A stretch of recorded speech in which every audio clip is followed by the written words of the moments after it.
turn this off. Let's go downstream.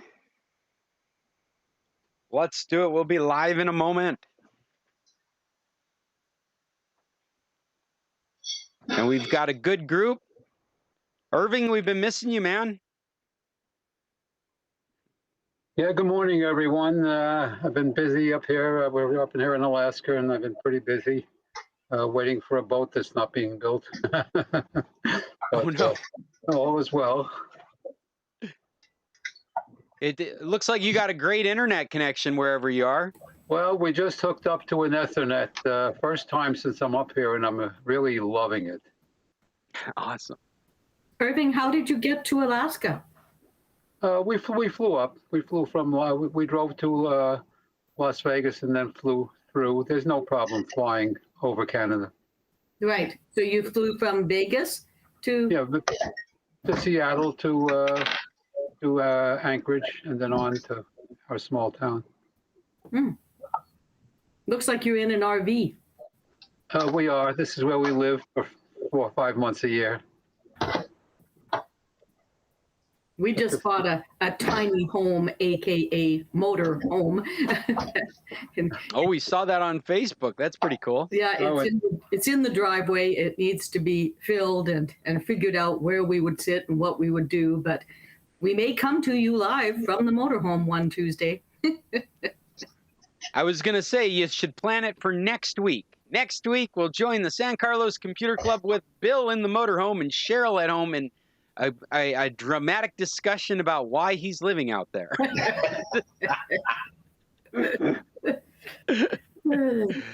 I am Scott Stimson from International Computer Solutions and the San Carlos Computer Club. I'm so happy you guys have joined us today for our weekly meeting. It's Tuesday, the 1st of June. This is the day that Google will take away your unlimited photo storage plan. So keep that on your radar. If you are still using Google Photos, which you probably are, I am, it will start incrementally counting towards a 15 gigabyte cap unless you're buying into their storage plan.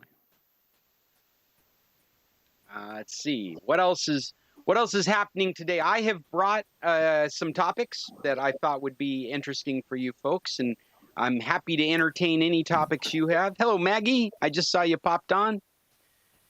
We got a good-looking group of people. I'm here.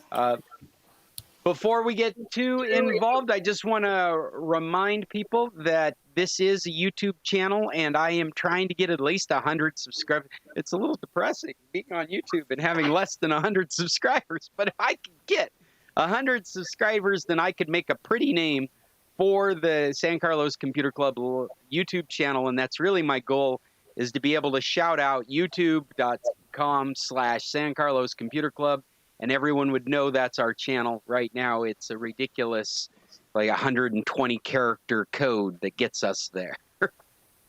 Because it's a ridiculous code, I have changed a domain, a subdomain. So if you are trying to get to our channel, you could just type in youtube.scclub.org, and that takes you directly to the channel. But I still want the pretty name from YouTube. So if you got a Google account, I know you got one because you're here with me now, head over to YouTube and subscribe to our channel, and I'll do the same thing I did last time. I'll put this link right here. This time I'm more on it. More on it. He said more on. We could play with that term. So this link will take you, I should form it so you can click on it. youtube.scclub.org. And that link will take you right over to the channel, and you could just hit subscribe and increment that number up. I think we're at 32 right now, 33, something like that. So we're a third of the way there. What else do I have to announce at the top of the hour? I have made some changes to our website and embraced a couple of services, both Goodreads and Tracks. And now if you go to the website, you'll find a link at the top called Recommended. Let me put the website into our chat if you want to chat. Click on it. If you bring up our website, you will find a menu bar at the top. See, I'm talking and I should have a visual representation right here on the screen. At the top, there's a menu bar, and along the menu bar, there is one called Recommended. And if you hover over that, you'll see movies, shows, and books. And what these do, if you click on them, they just launch that service where I've put our recommendations we've talked about in clubs. So slowly but surely, Track will bring up a list of the movies. This is a separate list just of movies that we've talked about in club. It will get prettier by the second. There it is. Track also, again, has those features that if you go into one of these, it should tell you where you can watch it online. If you sign up for a Track account, you can list all the online services you use. So it will click right over to that service if you decide to watch it. For example, Darkman right here is on iTunes and Google Play.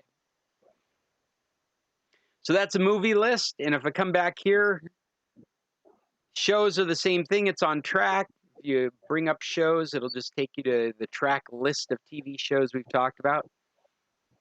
I did not realize how many TV shows we were talking about until I started building this list. There's 113 TV shows on this list. Scott, I have a question when we have time. Sure. I just want to demonstrate one last thing, and I'll get you, Irving. If I go to books, this doesn't go to Tracks. This goes to Goodreads. And this is a shelf that I've created on Goodreads. If you're looking for any of the books we were talking about, you should not need an account on any of these services. You don't need a Track account to look at this. You don't need a Goodreads account to look at this. But so I'll periodically be putting our recommendations in these places, and you can find them right off of the web page under Recommended. Irving, what question can I try and answer for you? Okay, yeah, that just reminded me because I have the Ethernet. I'm trying to set up a hotspot for my wife's tablet and mine. And so I was directed through YouTube to check to see if it was supported by Windows. And both my computers, which I paid good money for, don't support it. And I've ordered an all-in-one computer coming, and one of those desktop all-in-one things.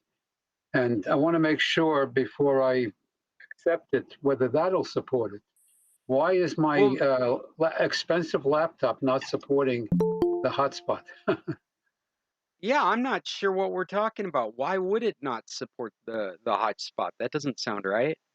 No. What is the reason that it's not supported? It doesn't give a reason. It says before you can set. It says it's easy. The information I got is that it's easy to set up a hotspot from Windows on your laptop computer. But before you do, you have to go, and they give you a bunch of instructions to find out if it is supported. If it says yes, yes. If it says no, no. The hotspot. Both of my computers, one that's not that old, I don't think, maybe the years are going faster than I realize, they both say no. That doesn't sound right, Irving. I'm not sure what we're looking at, but what's the model of the thing that we're looking at? Well, I just want to set up a hotspot to my laptop, and let me see if I have something. I was told to go to a command prompt. Oh, I'm sorry. I'm not understanding at all, Irving. You're trying to turn your computer into a hotspot. That's correct. Ah, okay. I got you. Well, I still would expect it to work. I expect it to work on computers that are 7 years old. If you've got the Ethernet, there should be a way to share it, and I have not done it forever. But there should be a way to share your Ethernet to the Wi-Fi, and it would be in network settings. Well, I went there. I went to as I say, the instruction called you to first see if it's supported. And I have Windows 10. I don't know what version. And hey, can you walk me through it so I can see what you're looking at? Well, I was told to go to command prompt, and Yeah. run as administrator, Okay. and then right-click it and type in NETSH space WLAN space show space drivers. Okay. NET space LAN space drivers. Well, NETSH space SH. double WLAN space show space drivers, and at that point, you should be able to see whether it's supported. NETSH. Is that Right. right? That's correct. Space Space WLAN space. space drivers. No, put show in first. Oh, show. Space show and then space drivers. There we go.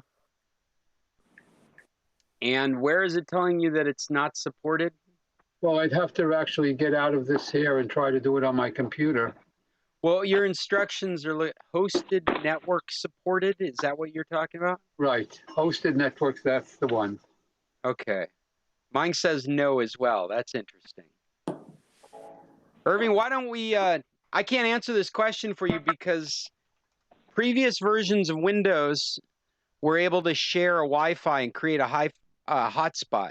Windows XP was able to do it. Windows 7, Windows Vista.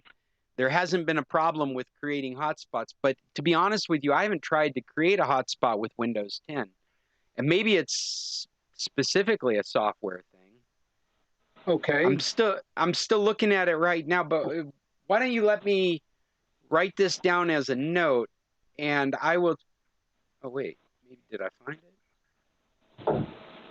No, and give me a chance to do some research on creating a hotspot on Windows because I got the same message you did that it says not supported. Right. So, and it's supposed to be. I don't believe that's true. Okay, I'd appreciate it. You can email me or phone me or whatever. You have an old router that you could put in line?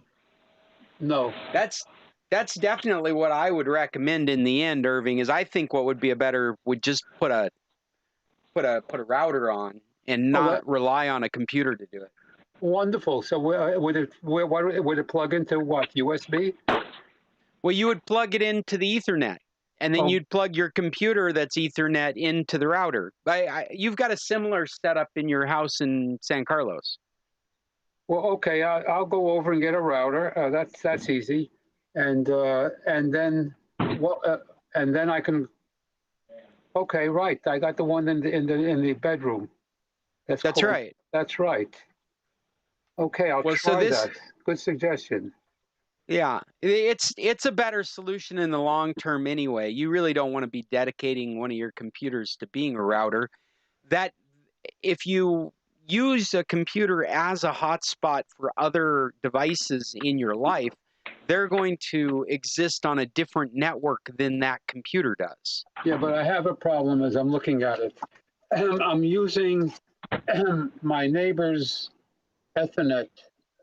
I'm coming out of his and going into the Ethernet on my computer. Where would I plug the router from?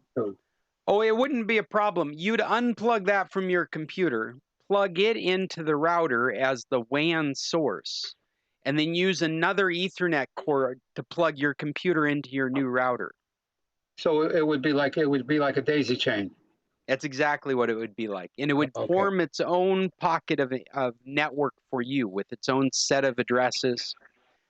And then all your devices could sit on that separate network. And will it require a setup, or will it be simple? Well, that comes down to whatever router you happen to get, how easy it would be. But most routers out of the box you could plug in the way I just described, and they would just start working. You'd still need to set up the Wi-Fi hotspot, probably put a password on it. Yeah, okay, that's not a problem. Yeah. Okay, thank you. You're welcome. I see Judy's on. Hi, Judy, and Jim's here too. Hello, Jim. Judy, I've been waiting for you for 2 weeks or 3 weeks. Oh, I can't hear you though. You must be muted. Judy is muted. I'm not anymore. I need to be muted. I tell you, I got home, let's see, I left there last Tuesday, left San Carlos, got back to Colorado on Thursday, and it's rained and hailed and rained and hailed, and it was 36 degrees this morning. And you're so happy to be back. I am in green. Are you going to go to a movie theater? I've discovered in the last couple of weeks, this is the thing that I missed the most. You can go to Guaymas. I can. They're open, but Guaymas isn't as vaccinated as the United States is. Well, My Mexican family's like, don't do it. It's scary up here, let me tell you, because nobody, well, that's not true. Most of the people are maskless. And, you know, it's the honor system up here. And you know what I think about that. So, Wait, well, you heard the joke, right? what? You can figure out who's vaccinated and who's not. Yeah. Just ask them who they think won the election. Well, I hate to say that I do believe that, but I do. I gotta tell Mike that. But it's kind of scary. I just dropped my car. So my GPS in my car got lost in Lordsburg, New Mexico, and was going around and around and around in circles, and finally told me I went into Elephant Butte Lake. And so my car is at the dealer right now they're doing something to fix my nav system. That's wild. The only thing that would be crazier than that is if you weren't the only car in the lake. I know. Well, and the thing is, if I didn't know where I was going, you know, I take the same route home most of the time. And it would have been really hard because I'm not, you know, the dog doesn't read a map, and then I would have to pull over to read the map. So. Well, I think it's just a sign of the coming alien invasion that they're redirecting people into the lake. Well, now they've said that, oh yes, there are UFOs, except they call them something else. UAPs, aren't they? Yeah. Unidentified aerial phenomenon. Computer club. That's right. You think what? I think he's a nonsense. Why? Oh, he's a lefty. Oh, is that Maggie I'm hearing? I hear Maggie. So, Judy, I got two things I wanted to check with you now that you're back with us. One is just a quick follow-up on 14.5.1, no problems. Happy with the update? I think I am, except this. Oh, so this let me bring up another one real quick, and then I'll answer that one. So, okay. Got back here, everything was supposed to be working. My internet was supposed to be working, blah, blah, blah, blah, blah. You know, I get back here and I'm getting 14. Oh, fun. and I have fiber optics, so 14. So I get a technician out here. He came on Friday, this last Friday. And he goes, well, the contacts were a little dirty down in the main box. I said, oh, okay. And meanwhile, I had called and they said, oh, you're eligible for 100 megabit service. I said, but that costs me extra money for install. No, we'll waive that for you. And I'll lower it from $85 price for life to $65 a month price for life. I said, oh, that sounds good. So he goes, I said, the tech is on his way. Can he upgrade my router? No. So the tech gets here. He says, I said, can you do this? He said, well, sure. So now I have 100 kind of megabit service, but this morning it was down to 49. And this has been since Friday. So anyway, yes, I'm happy, but my laptop would not, or my iPad would not connect to the internet for a while. I had to actually reboot it. So I don't know whether that's a 14.5.2 or whatever I'm up to now, or just whatever. Judy, do you have fiber optic coming into your house? Yes, I do. So you have a separate cable. It's one of those fiberglass cables. Yeah, it's about the size of a piece of string. So what you're describing sounds to me more like it's not your problem. Right. It sounds more like it's a capacity issue with the way they've done their infrastructure, because it's just a glass light beam. There shouldn't be any dirty contacts or anything that have anything to do with you. You know, he was a And- really nice guy, and I just said, "Oh, okay." Yeah, Yeah. But and a modem upgrade might make sense. it's really I- fancy.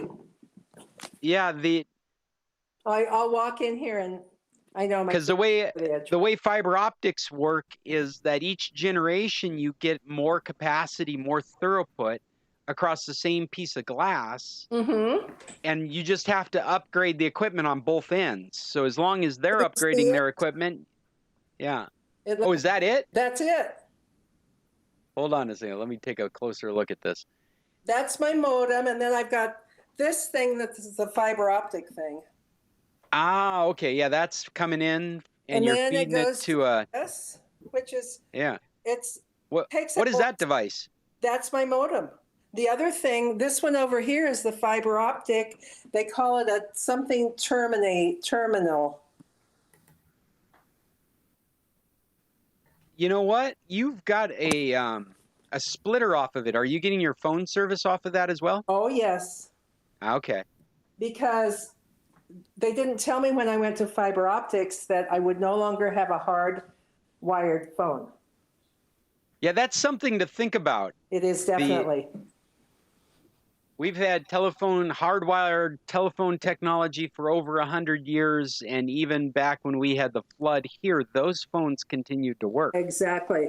And this one, I didn't realize until the power went out that meant not only do I not have internet, I have no phone, but I have no cell phone because I have no cell service.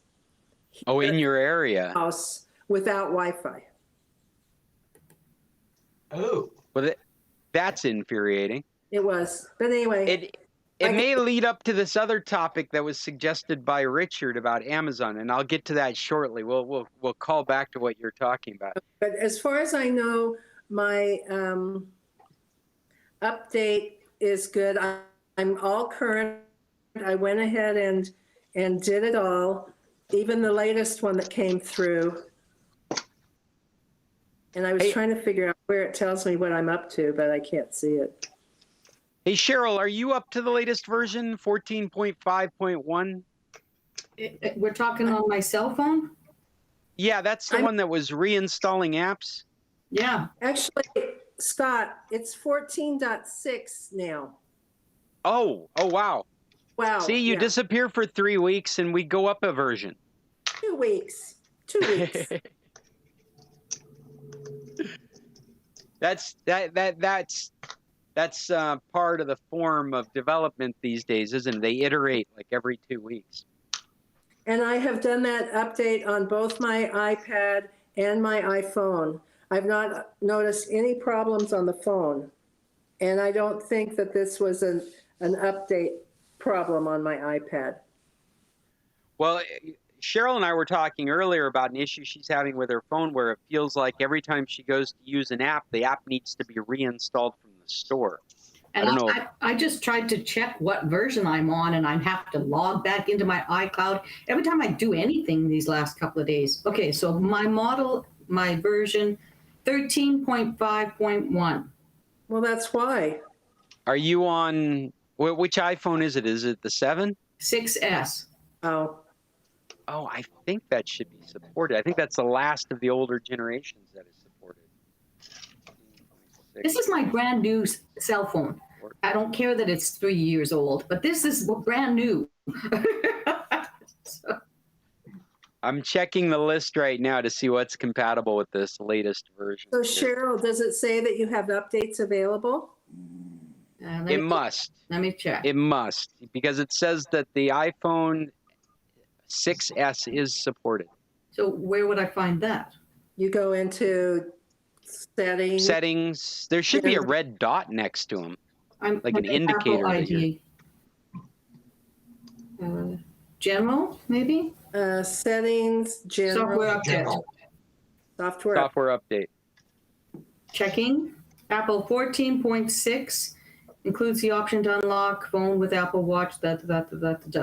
Download and install. Other things too. Do I want 14.6? Yes. According according to Judy, you do. It does Judy? security updates. Okay, Judy. Okay. First of all, you might want to just double check that you've got a backup of your phone in your iCloud. Okay. How do I do that? I'm not ready to give those instructions. I didn't know we were going to be talking about it. I don't know either, But- because I You just started it. If you go in your settings at the top, there's something about your account. If you click on it, it should tell you what you're using your iCloud for. I've got my iCloud. It says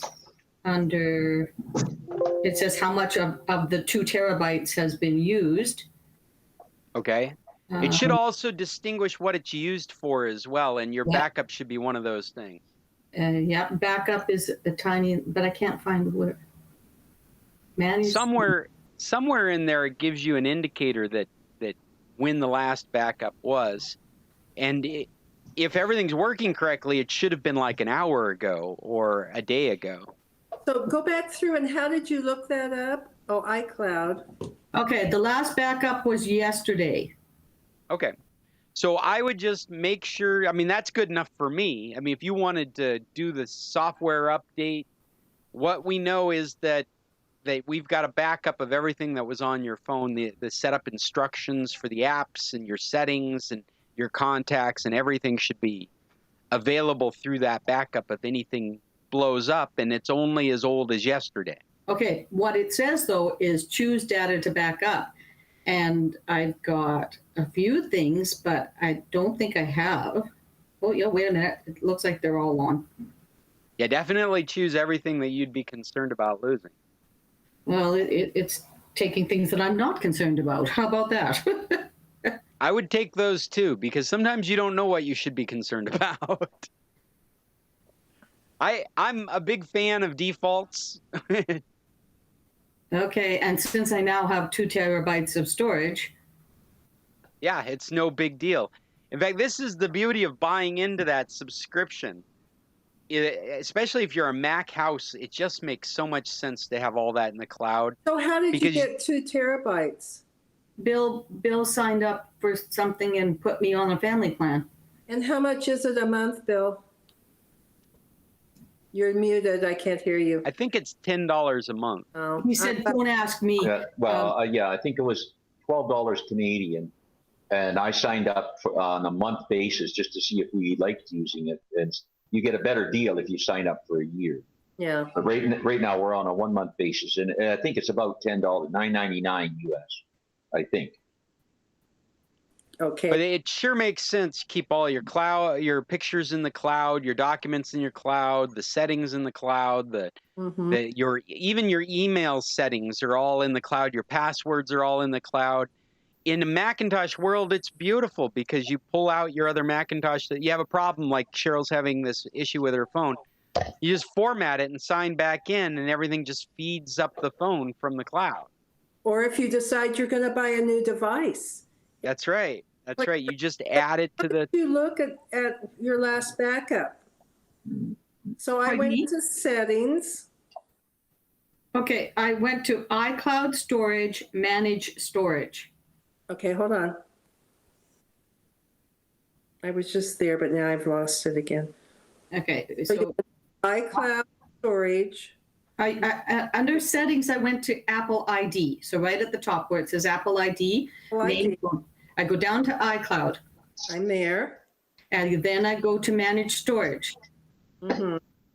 And that's where I found backups was the second thing down. Hmm. You know, Judy, I think you can also see your backups from another device. Since you've got a Macintosh computer, I think you can go into iClouds on your Mac and you can Probably. see your phone and your tablet.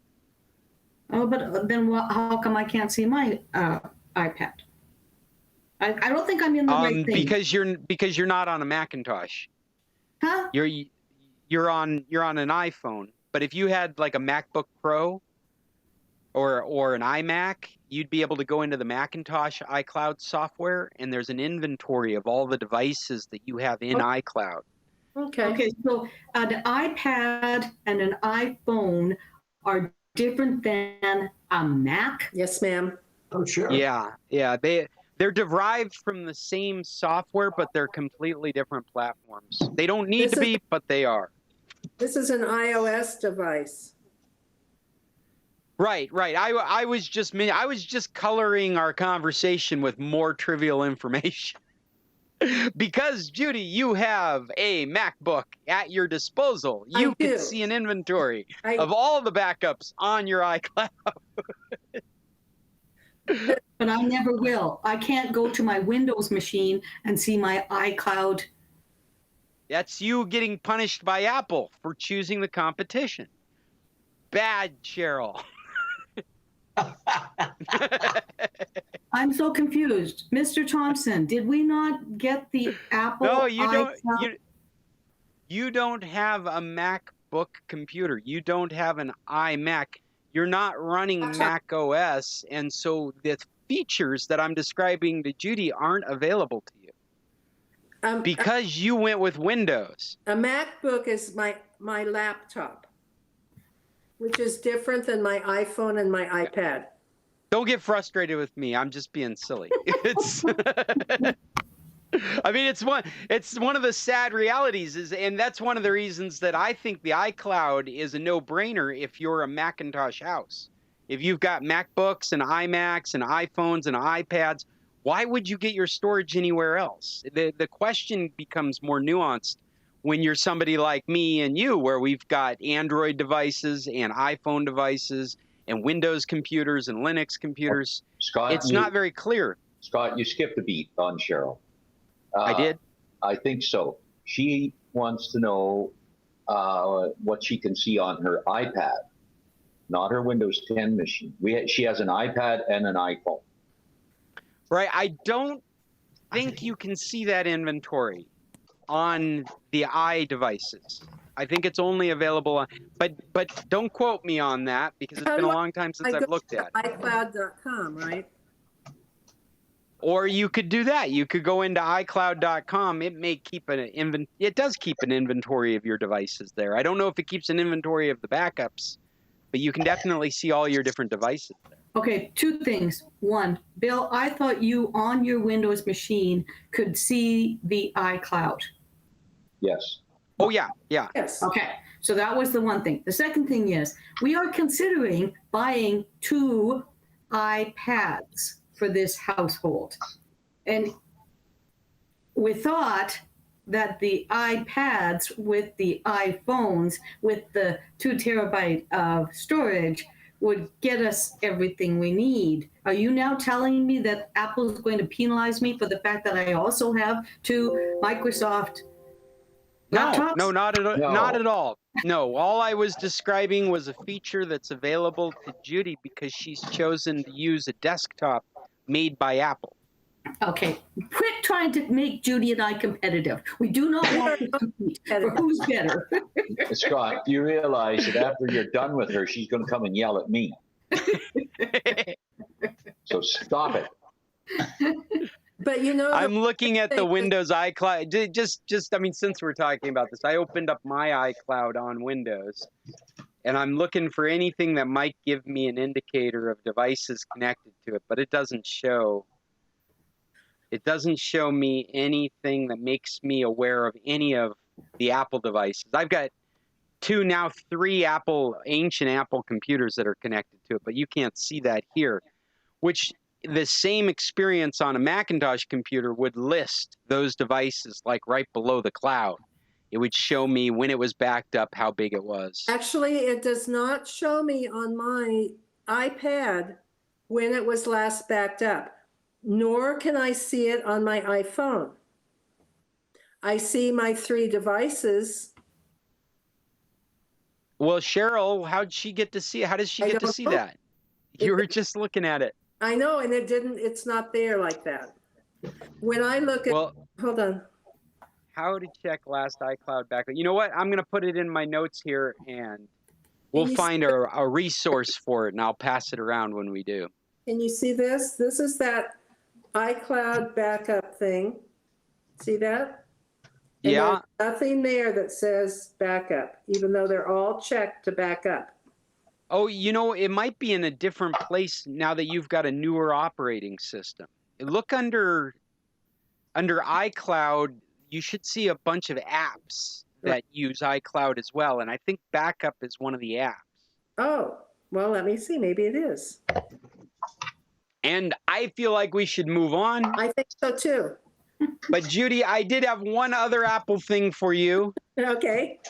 And this is about the calendar notifications through email. Did you figure that out? No. Okay, so I've got a link here that take you to an explanation of how to stop these email notifications from your Macintosh computer. Okay. Let me stick it in the chat here.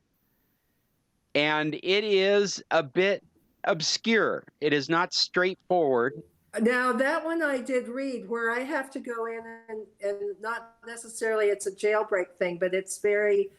I'll put it on my screen here. I've got it here. So what you do is you open Calendar, and you find the listing for your Google Calendar. Uh-huh. And then you select Get Info from the options menu. And the Get Info creates this dialog that's a calendar, a name, the color, and there is a checkbox that you can check that says Ignore Alerts. Oh. See how intuitive that is? There's nothing in this that says don't send me email. Right. But Ignore Alerts will mean the calendar will not send email alerts. Okay, I've got it up, so I can do that. Yes. Yeah. Thank you. You're welcome. Okay. All right. I like checking things off my to-do list. Sorry to make it run through 2 weeks. Hey, has anybody brought their own topics today? I've got a couple we can run through, but I'm happy to hear anybody's. Have we got anything the whole group needs to know? Bill, are you going to tell about the little dongle thing that you got to improve our ports for the internet? Yeah. Bill, show us your dongle. It's right there. Yeah, mine's right there. Anyway, I bought 2 Cudy wireless adapters from Amazon. I think they were about $15 a piece. And my internet is running very well right now. It's running 150 to 250 Mbps all the time. And I think that's, that's not bad. I think that's a reasonable speed for Wi-Fi. We haven't had a reason to need to go faster than that. Oh, there's always a need for speed. Cars and internet, cars and computers, they run together. I guess what I mean is that there are so many different variables in the speed equation that most things are covered at 150 megabits a second. Yes, anywhere you might be going out on the internet is probably going slower than that. Well, yeah, the thing that I found disappointing when I start playing with it is my ExpressVPN is limited to about 25 to 30 Mbps. Anytime I turn the VPN on, my speed drops right there. Boom. So yeah, we talked about that last week, didn't we? Yes. That's with LastPass, or I'm sorry, with ExpressVPN. ExpressVPN. Now, I don't know if anybody's any faster than that, but well, I think like what I mentioned to you last week is that would be a selling point. Is a VPN provider would have a price tier that would be based on how much bandwidth you expect to get from them. And so if you were to go out pricing VPNs, you'd be looking at that as an option, and you'd be looking at that pricing tier. Yeah. But meanwhile, my dongle didn't work, right? Mine's still. No, this morning, I switched it over to Cheryl's laptop. Like I had it on the Linux machine, but I switched it over to hers yesterday or the day before. And when she logged on this morning, the wireless adapter wasn't working. I had to switch it back to her machine, the internal adapter. I'm not sure what's going on there. It just wasn't connecting. And Hey, did you try moving it around the USB ports? No, I did. She was in a panic. You guys were going to start conversing with us. Okay. So I just kicked it back to the original one and left it. She's running off the original at the moment. Except that I disconnected in the middle of the meeting and then reconnected again. So I don't know if I'm connected to it or not. But. Well, you're connected to something because we can see you. Yeah, right. Yeah, and it looks great. I don't know if this helps or not, but one of the things that I do when I'm working on computers and adding a new USB device is I go around the computer, plugging the device into each USB port, because Windows, whether it's still based on how sophisticated the driver software is. Windows treats each USB port as a different device connection. And so you could have to go through a software installation at each port that you plug it in at. And so I just go around the laptop, around the desktop, and plug it in. After I've got it installed and working on one, I immediately pull it out and stick it in another and see how easily it sets up if I have to install the software again. If a really nice installation will recognize the device, set up the software, and if it's a network device like yours, it should remember the password to your Wi-Fi instead of looking at it as a completely separate device, which is what previous versions of Windows always did. You'd move the USB Wi-Fi device and you'd have to set up the password again for the network. Yeah, well, I'll give it a try when I got a free moment here. Right now, that might. Oh, go ahead, Bill. Right now, I'm pretty much concerned with getting what we call the motorhome outside. Our grandson named it Cruz. We asked for a name. He said Cruz. So we have nicknamed it Tomas Cruz. Just so. You should nickname it Pam or what's her name? Damn it! Pamela. It was funny for a second. Pamela Cruz. Yeah, name it Pamela. She's much more endearing than Tom. That we might just have to do that, because I never was real comfortable with the male name on a motorhome. It's like a ship. It's got to have a female. Got to have a female. It does. Well, indeed. and not a crazy person either. Well, I'm a firm believer in Scientology. Come on. Oh yeah, I believe it exists. Yes, the exactly. act of Scientology. There's no And doubt they're in my mind he's also a deeply flat involved earther. in it. They're very closely related to QAnon That's right.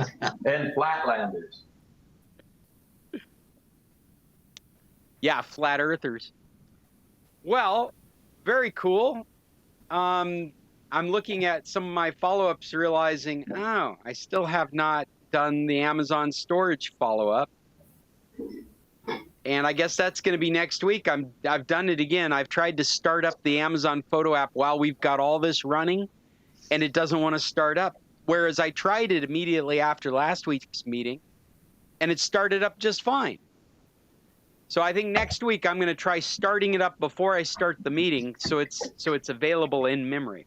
Okay, so I got an iCloud storage question. Go on. Oh, okay. I wait for a response first. And I downloaded, I pushed through all of the photos we have. By the way, we have 500 gigabytes plus of photos. Oh, wow. That we have accumulated over a long period of time. Anyway, so I literally rammed them through onto iCloud. And when I look on my iCloud on the Windows 10 machine, I can see them. I see them all. But when I go to my iPhone, I only see a few of them. I can't search through or flip through all of it. And now a point that's interesting, I did not put them on iPhoto. I put them on iCloud as files. And I find it easier to work with them over there. Well, unfortunately, if they're not in iPhoto, then they're not going to show up in your phone. What kind of bullshit is that? Well, they will. I mean, that's not entirely true. I think you have an iCloud drive on your phone. And so you can Yes. look at them on your phone as files in a folder. You Uh, can probably even open them up individually, but you can't look at them in a gallery or I have don't want to access look at to. them in the gallery. I want to look at them as files. Okay, Bill, but I'm just making the distinction for you. Yeah, you are you? Okay. So All see, but when I look in the iCloud drive on my iPhone, I see Yeah. the main folder, global folders. That's what I downloaded, and it says I have 17 items in there. Well, I know that there's thousands of items in here, but 17 files. So there isn't a folder that says pictures, or you downloaded a folder, right? I downloaded. What was the name of the folder. folder? Well, it's the date 2005-0101 backgrounds or whatever. That's how they're organized. So I can go back by date and look because. But you're saying they're not there in the drive. Well, 205-06-06 is reunion reunion pictures as the folder's there, but there's nothing in it.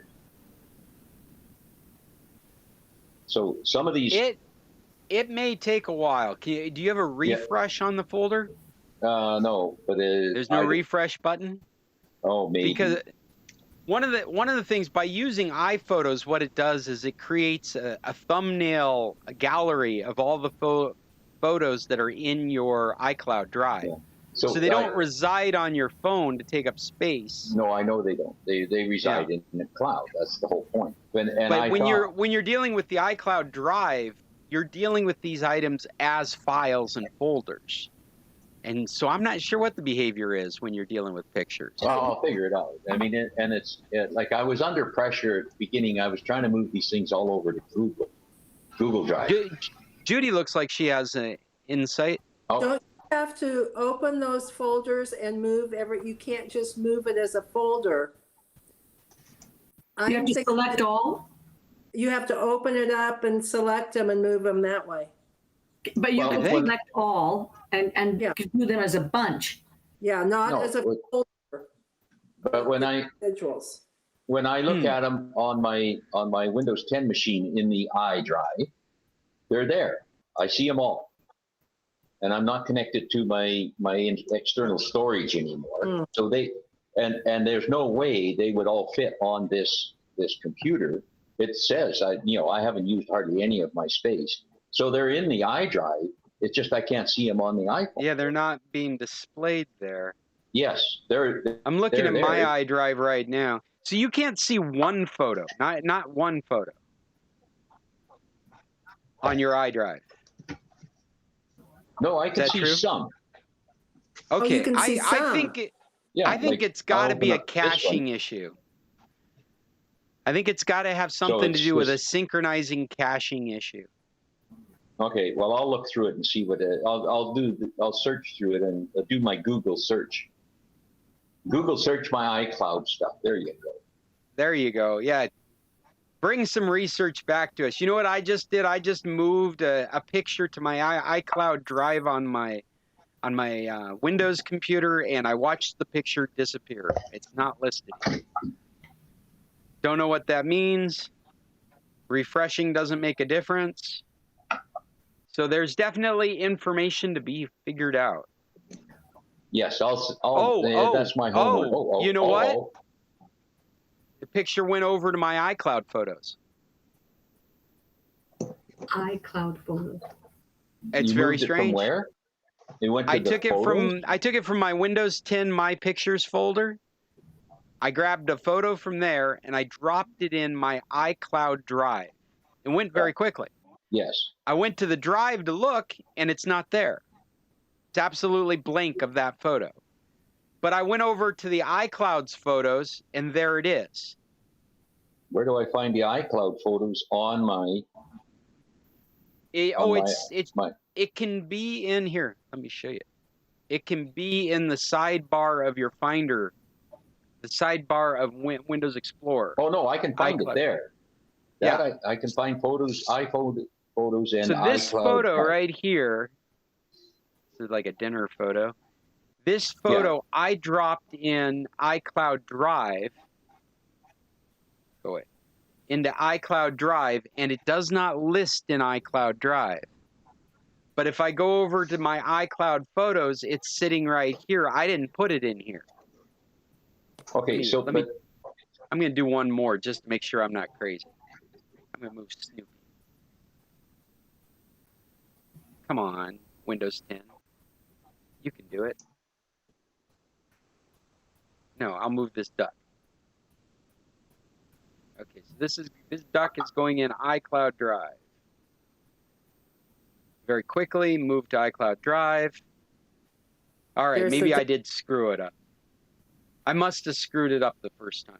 Okay, because what I see on my Windows 10 machine in iCloud Drive, all those pictures that I pulled over into it are there. They're there. Okay. And when I look I'm sorry.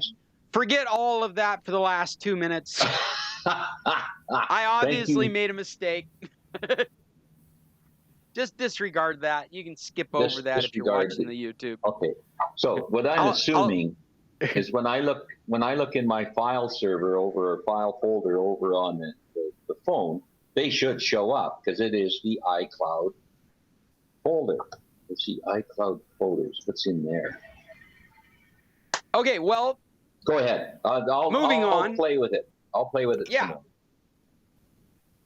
Yeah, it sounds like there's more to be learned about how that works. I expected if it's a folder or a file in iCloud Drive, you should be able to find it in your iCloud Drive app on your phone. It's actually the next thing I should probably check, but I'm not going to do that right now. I did bring a couple of topics myself. One was suggested by Richard. I thought it was pretty good, a cool idea. I read through the article. This is a reminder that Amazon is starting this sidewalk service. You guys might have seen some news on it. The sidewalk service from Amazon. We talked about it a number of months ago. This is where Amazon is taking selected devices to create a mesh network off of your internet connection. And there's a lot of controversy right now because folks aren't really understanding what's going on. But they're basically saying that doorbell that you have or that security camera that you have hanging off of the side of your house can also be a Wi-Fi pocket. It can provide discrete Wi-Fi for devices within range. This is the reason Judy's situation kind of reminded me of it. If they had maybe in its final form, Judy wouldn't have lost internet because she had enough Amazon devices in her world to create an internet from her neighbor. But the idea here is that you have internet, you have Amazon devices. Those devices can act as hotspots using a proprietary system, and it creates this mesh network across Amazon services. Right now, only available in the United States. It's going to be turned on in a week. We'll be having our next meeting on the 8th. That's the day it goes live. And you are automatically opted into it. So that's where all the controversy is coming from right now. This sidewalk idea is the idea of discrete internet being available regardless of whether I have four devices within range, regardless of whether they have internet service or not. Those devices get their connection by your Amazon device providing them with some internet. Security experts have gone through their white paper. People I respect have said this doesn't look like a security problem yet, but it is. You have opened up another vector. So we're not going to see the real security problems until this stuff starts coming into existence. But at the moment, the way they plan on implementing it, it does not look like a major security problem from a technical standpoint. This network, I'll stick this link in there. Ars Technica wrote an article on it that I think may be a little judgmental, calls Amazon customers guinea pigs. in a potential security problem. But it references the Amazon Sidewalk webpage, explaining how it works, what it would be used for. And one of the things that I've just stuck that in the chat. One of the things that I think is a very easy answer for this that was mentioned in this article or something else I saw earlier is that Apple has come out with these AirTags. We talked about them a little bit. These AirTags that you can connect to luggages or laptop bags or whatever. And they use the Find My network from Apple to discover these devices. And the way they work is, say you left your laptop bag on the subway and you're trying to track it down, you could go to your iPhone and go into Find My, and every iPhone that has come across your bag would ping the service saying this bag is here, this bag is here. And so you could use other people's devices to track down your lost AirTag, whatever it might be attached to. Maybe it's attached to your wife, I don't know. But you can figure out where this item is. That is overnight an amazing accomplishment for Apple. They put out these AirTag devices, and they've got one of the largest lost and found networks on the planet, and it just gets turned on overnight. It doesn't need to be built. It's already built. All they've done is made finding stuff part of their infrastructure. If you have an iDevice that has Bluetooth, that has Wi-Fi, then you can see one of these AirTags and report its location back. In my example of leaving a laptop bag on a subway, you can imagine how many iPhones that bag might come in contact with on its journey around the circuit. It would you'd be tracking your bag all as it's going through the city. Part of the upgrade they made to it is if you've got some of the later devices, I think it's iPhone 11 and newer, you can use the system to track you within feet to your device or to your AirTag. All this background is just to say they've killed the competition when they did this. Tile is a well-known tracker tag. They've been building their own infrastructure for a while now, simply through word of mouth, customers installing the app. The way Tile works is you install the app in your phone, you put the tracker on your thing, your devices, your laptop bag, your luggage, your wife, your boyfriend, whatever it is, and you're hoping that that Tile comes in contact with another Tile owner, and they have their Tile software on and running, and so you can imagine the network to find your stuff is much slimmer. The path to using this stuff is much higher. You have to be a Tile owner. You have to have the software installed. It has to be running properly in your device. It's dependent on Android or Apple devices that have the Tile app installed. What Apple did was it turned its entire collection of Apple users into a Find My network. So overnight, they flipped a switch, and it's the biggest find network that's ever existed.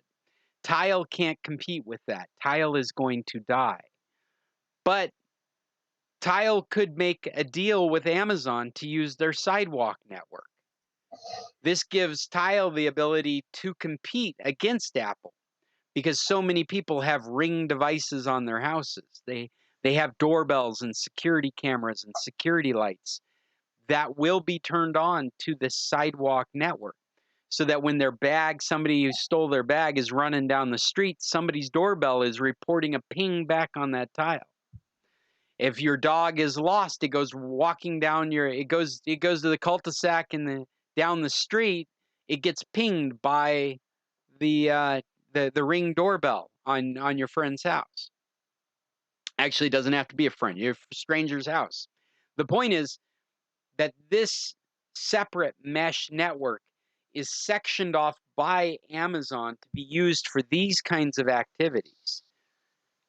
And it should be kept sandboxed and apart from the internet connection that you're currently on. They also, in their white papers, say that the maximum amount of bandwidth that will come off of these, they're called sidewalk bridges, would be 80 kilobits a second. So if you're worried about somebody else's activity out there sucking up all your internet, they've put a limiter on it to 80 kilobits a second. That's not even enough to watch a movie. You can't. You can barely have a phone conversation with that. But that's not true. You could have a good phone conversation with that, but you can't have like a FaceTime conversation with it. You can't. All right, I'm not going to get into the semantics. I'm just trying to use analogies to give you an idea of what's going on. It may be a better way to put it is if you're watching Netflix, you're using about 4 megabits a second, or 4,096 kilobits a second for that Netflix movie. And what they're talking about slicing off of your internet is 80 kilobits a second to give you some distinction in the amount of weight. I don't want to say it couldn't be used for video because one of their sides is if you have a video camera out there and you've lost internet connection, that video camera could indiscriminately just get connected to the sidewalk network because your neighbor has a Ring doorbell. And so for that time period that your power is out, your video camera might be getting access from your neighbor, if that makes sense. I bring it up. I've given you the link. You can read about it yourself. Ours does a really one-sided article on it, trying to really scare you into this idea. I think the fear might be justified, but not for the reasons they say. I think the fear should be encroachment. As these services, we've seen encroachment on services. I don't know if you know what I'm talking about, but I'll explain. We've seen encroachment on services in the form of letting people use your Wi-Fi, like an internet provider that is opening up your Wi-Fi on a separate guest network. I think AT&T does this now, where if you've got their router, there's a guest Wi-Fi pocket that hangs off of it, and that's for AT&T customers to be able to get connected to Wi-Fi when they're in an area where AT&T hasn't provided service. They also have done on Wi-Fi calling. You've probably seen this with your cell phones. That's a form of encroachment. They won't provide you with a cell in your area. You're complaining about lousy cell phone coverage. So they've added cell phone coverage through your Wi-Fi access. So whatever, you're footing the bill for your internet connection, and you're also paying for your cell phone bill, and it's using your internet connection to provide you with your cell phone service. So that's another source of data encroachment.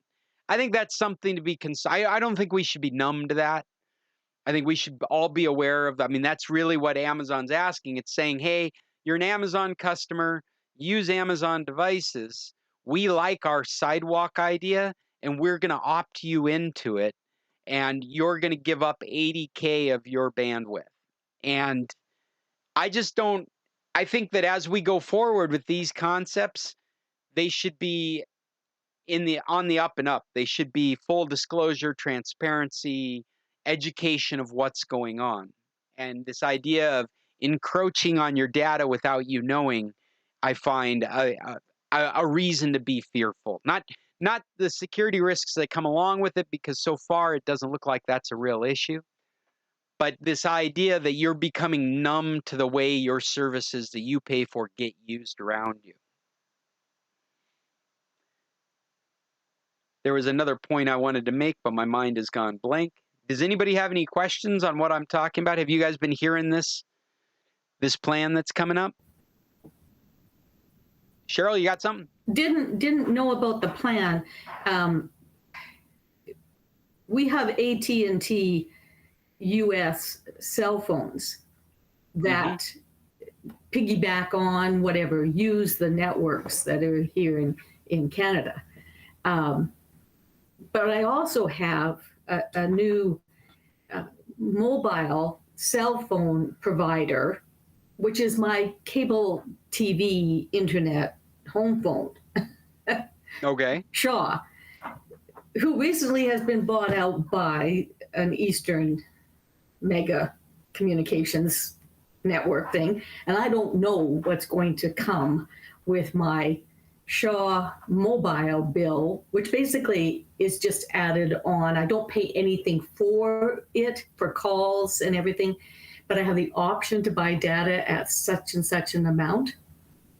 Okay. But I get into another little issue because this is an Android Samsung phone that is the only one that's compatible with a couple of apps that I have. For example, reading my blood sugar monitor. I can't do that with my Apple 6S. They want me to have a newer Apple. So I keep my Android system for specific apps, but I don't want to have another bill every month for data. So I'm hoping that it can keep being used with the Wi-Fi in the house, the Wi-Fi hotspots across wherever. Sure. One of the point I was trying to make was that, and people do it down here all the time. They have an AT&T phone that supports Wi-Fi calling. Right. And they get down here and they've got lousy AT&T coverage wherever they're living. And so they just use the Wi-Fi in their home to do their AT&T cell calls. Exactly. Because they're Oh, I'm sorry, Judy. Go ahead. That's exactly what I use in Mexico and here in Colorado Springs. Because you got lousy coverage in both locations. So if I'm using my AT&T phone on Wi-Fi with wireless calling as one of the options. Wireless calling as one of the options, or Wi-Fi calling. So Wi-Fi calling is an option on my iPhone. Don't know. Yeah, it's dependent both on your equipment and your contract. Yes. And I know that for a set amount a month, I can make my iPhone with AT&T into a hotspot. No? Yeah, that's a whole different deal. And I was really using this as an example of my idea of encroaching on your data. Right. Because AT&T and you don't have any relationship other than you've decided to use them for cell phone. But because they've provided you with lousy service wherever you are, they're going, why don't you use your own internet? You're still paying the exact same bill, but you're using your internet to make the phone call. And that's this concept that I think the fear in this article is justified, but I don't think it's justified for the reasons they're trying to scare you. Yeah. I think what's scary is being numb to what's happening around us. The idea that Amazon is making an assumption you have enough internet that you'd share it with Amazon. You're already paying for Prime. You're already buying their devices. They're your big...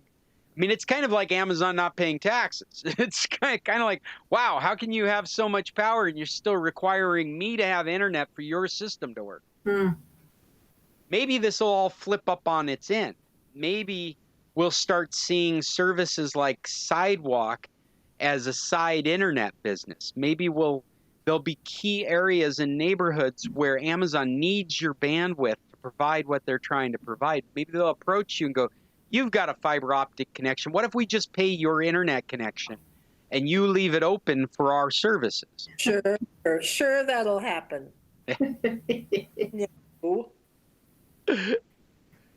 Who knows? Who really knows? But I do find it fascinating.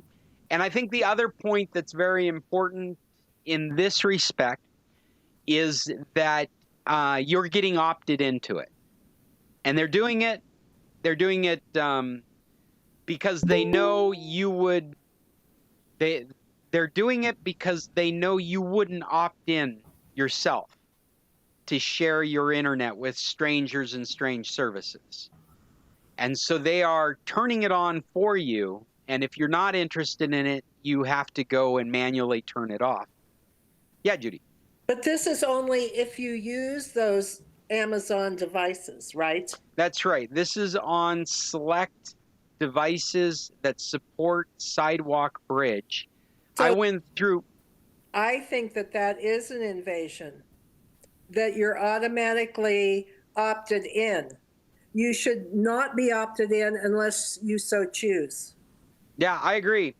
The problem with not being opted in is that it would be the same model that just happened with Apple, where they set the permissions to be tracked. They say they ask the question, do you want to be tracked? Nobody wants to be tracked. They say no. We end up with 96% of people not being tracked.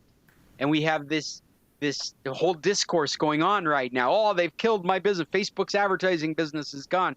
They've only done it because they're competition, and now they're the only advertisers. Back and forth, we've got this silly thing going on. The opt-in thing, though, that's exactly what Amazon's afraid of. If they'd asked you, can we use a little bit of your internet for Sidewalk? You'd be like, no, I don't want you to use my internet. Exactly. You need to pay me if you want something. Give me a discount. Discount my Prime and you can use it. Exactly. Yeah. And so I don't think it's a security issue to be scared of yet. We haven't seen yet where it's going to be a compromisable position. However, it is a surface. If it wasn't there, it wouldn't be a potential risk. But we don't see, nobody's exploited that risk yet to show it to us what that risk is.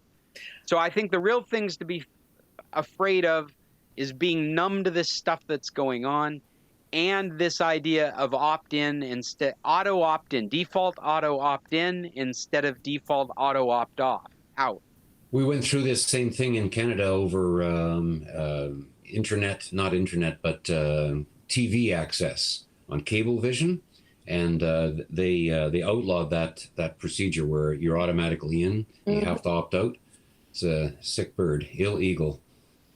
I think that's a great idea. I think that we should have an opt-out resolution in the United States where it's illegal to automatically include you in any business practice that you're not aware of. I thought that was already in effect for some reason. You know, as it's coming out of my mouth, I'm imagining there's probably legislation that you can weasel around because of technology, because you probably did see something. Mm-hmm. You probably did agree to a terms of service that 10 years later they can do this to you without worrying about legal repercussions. There probably is some. So what we need is some well thought out technical regulation. They keep some, I mean, instead of some general, you can't be opted in, it would have to be something very specific. I brainstorm this stuff. I'm not a politician. I don't know how to deal with this stuff, but it seems like we should be thinking about that kind of stuff. It should not be easy for you to be opted in. Exactly. And I consequently, I love what Apple did, but I think their motivations aren't as much altruistic as it is they were getting killed in the advertising business. Nobody likes advertising. By doing this, we'll be the only advertisers. No, you're looking at that all wrong. They had our best interest at heart. Right. And who won the election?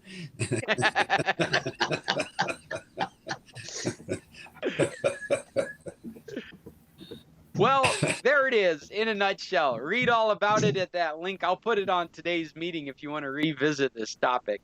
Yeah. Does anybody have anything else to add? I was going to say, I went around to all my Amazon devices. I currently have 2 Echo devices and a Fire TV 4K. And I did not find a Sidewalk option on any of those devices. So I suspect that they're going to be branded as Sidewalk Bridge, and they're going to be on specifically things that face externally, like cameras, floodlights, light bulbs and doorbells. I think that's where you're gonna see this option. And each device, you'll see in the article, each device you need to go to and opt out of. So you go into your Amazon app, you go look for the security camera, you go into the settings of the security camera, you look down to the sidewalk option, and then you choose not to be part of that network, to opt out.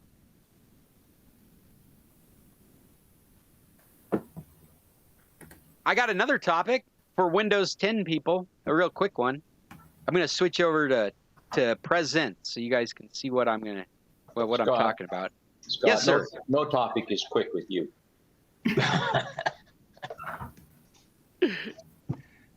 Okay, I am going to present which screen? Wait, there we go. That screen. I hope. Yeah, that's right. Are you guys able to see my screen yet?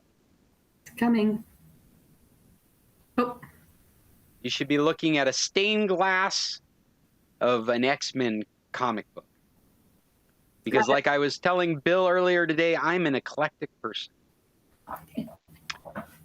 In Windows 10, have you guys gotten the weather news toolbar at the bottom here? You see this down here? This 88 degrees Fahrenheit. Sunny. Yeah. how do I do that? This is one of the latest things that's come on Windows 10. It's the news and interests add-on. And I would have talked about it last week because it came on the computer right next to me, this ancient Lenovo that Linda turned me on to. It just appeared. I didn't do anything special to install it, and that was what I was hearing on the internet, was that this option is just appearing on Windows computers, and actually it was just appearing on older installations of Windows 10 instead of on the newest. And I've got the latest version, and it hadn't appeared until this week. It actually didn't appear until I installed an update, which is also very funny. Because where's my notes? This is news and current events with weather. I'll pop it up again. It gives you a summary. The summary is from a page that manages your interests. You choose things like technology, business. Oh, this is coming up in the wrong. Let me put this on the right screen. I might have too many screens. Here we go. So I clicked on manage my interests, and so this is what my interests look like. News, everything with a blue X in it I've checked. Science, technology, U.S. news, world. I'll put politics in there too. Why not? Sports, entrepreneurship. I mean, you can see these are all different topics. You put a blue check in it, and it affects what comes up here as a summary of news. Any of these things are clickable. You can click on it. It should take you to the article or the weather report or whatever it might be. So This is something. I'm sorry. Go ahead, Cheryl. How did you get there? Like you found that on your toolbar, but Okay, so here's the thing. It is not on your toolbar until it's on your toolbar. right. So it's either going to appear for you or you're going to have to go after trying to get it installed. What I can tell you is if you wait long enough, it'll install itself. And But what did you call it? Like if I was going to search for it and try to put it on myself. yeah, give me a second. I thought I had it in front of me. Weather, news, toolbar, Windows 10. I wrote down, damn it. But I did leave it on this computer. Give me a second. Mm-hmm. I'm going into Windows updates on another computer because I intentionally did not install the update. Hey, Scott, Yeah. on the search bar, just type in news and interest, and it'll bring you to a page that tells you where it is and how to install it. Oh, thank you. What I was going to give you is KB 3214. It's an optional update. Ouch. If you Google that, let me stick it in the chat. But your method is probably just as effective. KB 5003214. I put that is a knowledge base number for an update in Microsoft, and you should be able to visually see this in Windows Updates. When you go to the Windows Updates page, you go into Windows Updates in Windows 10, it should be listed there under Updates without clicking on anything. It should say Windows Updates. It'll say something like you're all up to date. Right below that, it'll say optional quality updates available. And it'll have that listed as one of the optional quality updates. Now, what's been funny is that the computer next to me got it installed without that, because apparently it doesn't have to be installed by that update. It could be installed in a dozen different updates that Microsoft has provided recently. But if you still don't have it, this is the way I got it into my computer that we're looking at, is I installed that update and it came along with it. There are changes in the program with that update. So if you haven't gotten it installed, by installing that update, you're telling it to install the software, and those new changes come with it. Okay. Now, maybe the most important thing for you in the future is that if you go to the taskbar and you click with the right mouse button, it'll bring up the right mouse button context menu, and you'll see, after you have this installed, a news and interests section. I don't know if you can see that on my screen right now. The news and interests section controls how the icon shows up on your screen on the taskbar.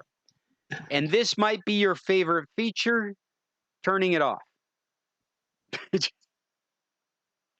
I only say that because you may not get any value out of this. In fact, since I've been using it, I find it fun that it's there, but every so often I've got it just in my face. In fact, the latest update to this application is to add an option to not open when you hover. Because all I'm doing is I'm putting my cursor on top of it, and it's opening up the window. Now, my cursor might have just floated down there because of something I was doing. I may not want this popping up in front of what I'm doing. And so in the settings, you can set it. Honestly, I haven't looked for the setting yet, so I'm not certain about it. So anyway, that's how you can turn it on and off after it's installed. This is also how you can get it installed if you don't already have it installed.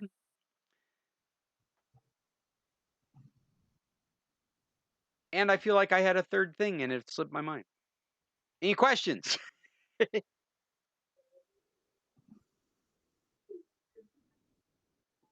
I know what the third thing was. The third thing is, if you don't do anything, eventually it's going to install itself anyway.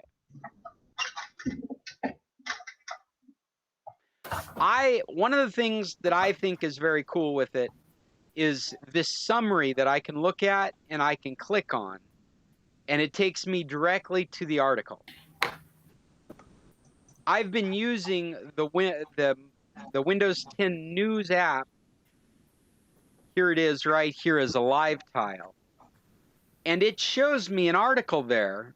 It goes through, it does like this round robin. There's one there. It says DeSantis signs controversial bill banning transgender ellipsis. I'm like, oh, wait, I want to read that. If I click on it, good luck finding the article. In fact, hopefully I remember the words in the title, because 9 times out of 10, it's not on the home page. And I have to use this search up here. It's taking forever to come up to begin with right now. But I guess the point I'm making is it doesn't take you to that article. Yeah, in fact, here, this is what I'm getting. So what brought me into this app was a headline I wanted to read.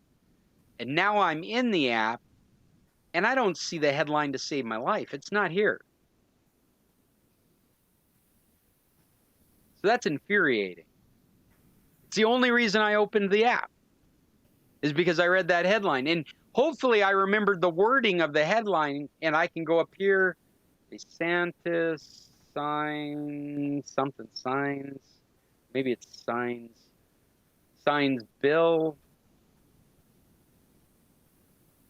I can't tell you how many times I've done this, because it caught out of the corner of my eye an article I wanted to read, and I clicked on the app immediately and then couldn't find what I was looking for. Here it is. This has got to be it. Signed 7th state to ban transgender. Well, it's not even, it's not even the same headline. This is the same headline. Signs controversial bill banning transgender. So that must have been the one that was put up in that app. I find this infuriating. So I like this change in concept where I can get a peekaboo of headlines and go directly to anything that's has interest to me.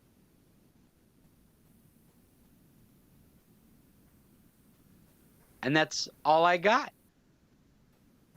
I hope that was worth it. I hope that was worth showing up on Tuesday.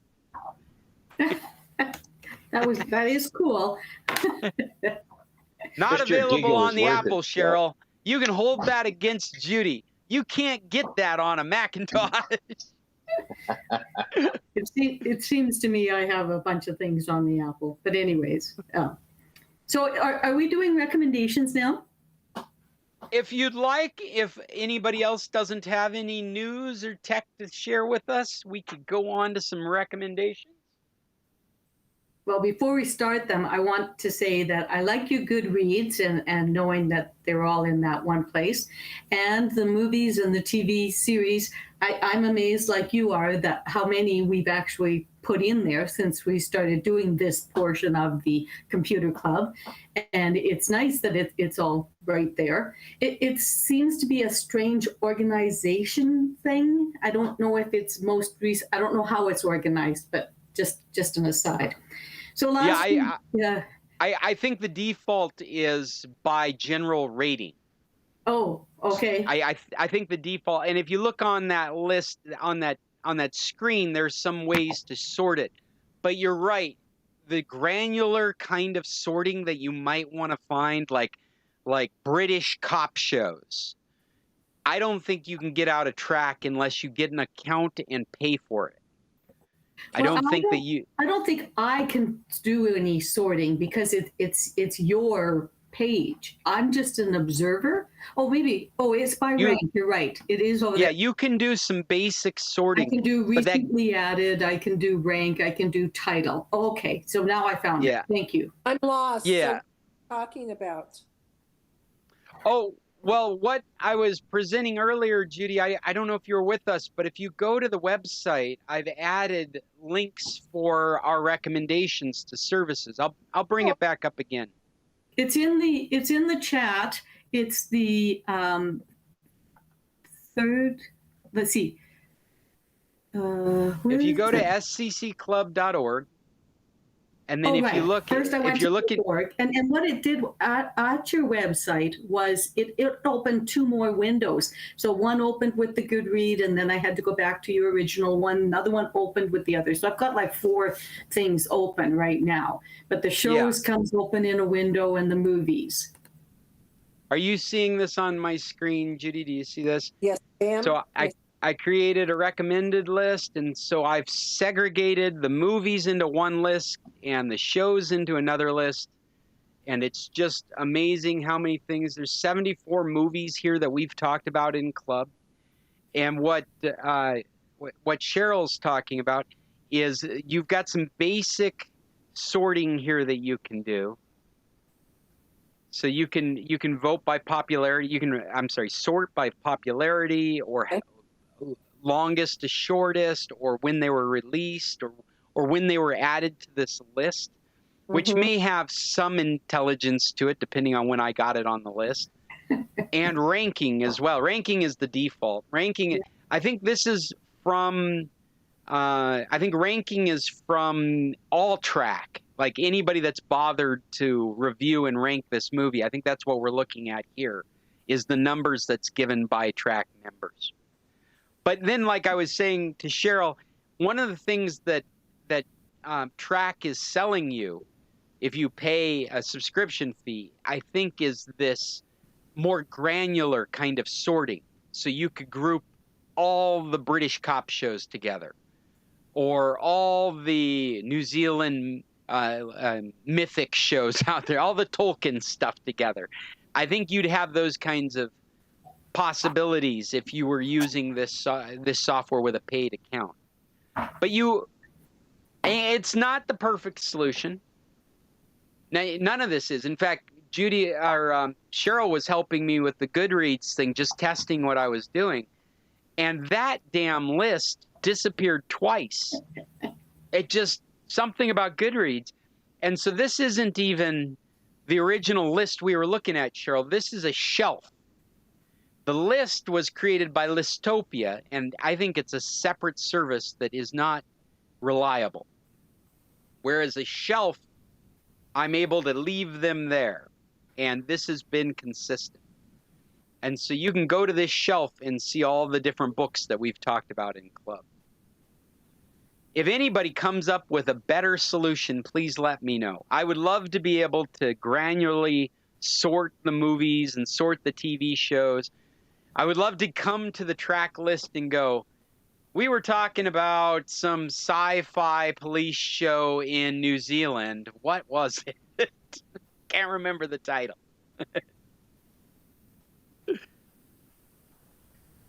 Cool.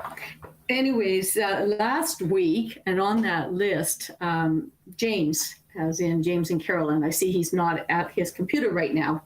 Darn. But anyways, he had listed a couple of them, and I binged a few of them. The Ladies in Black, the Australian movie.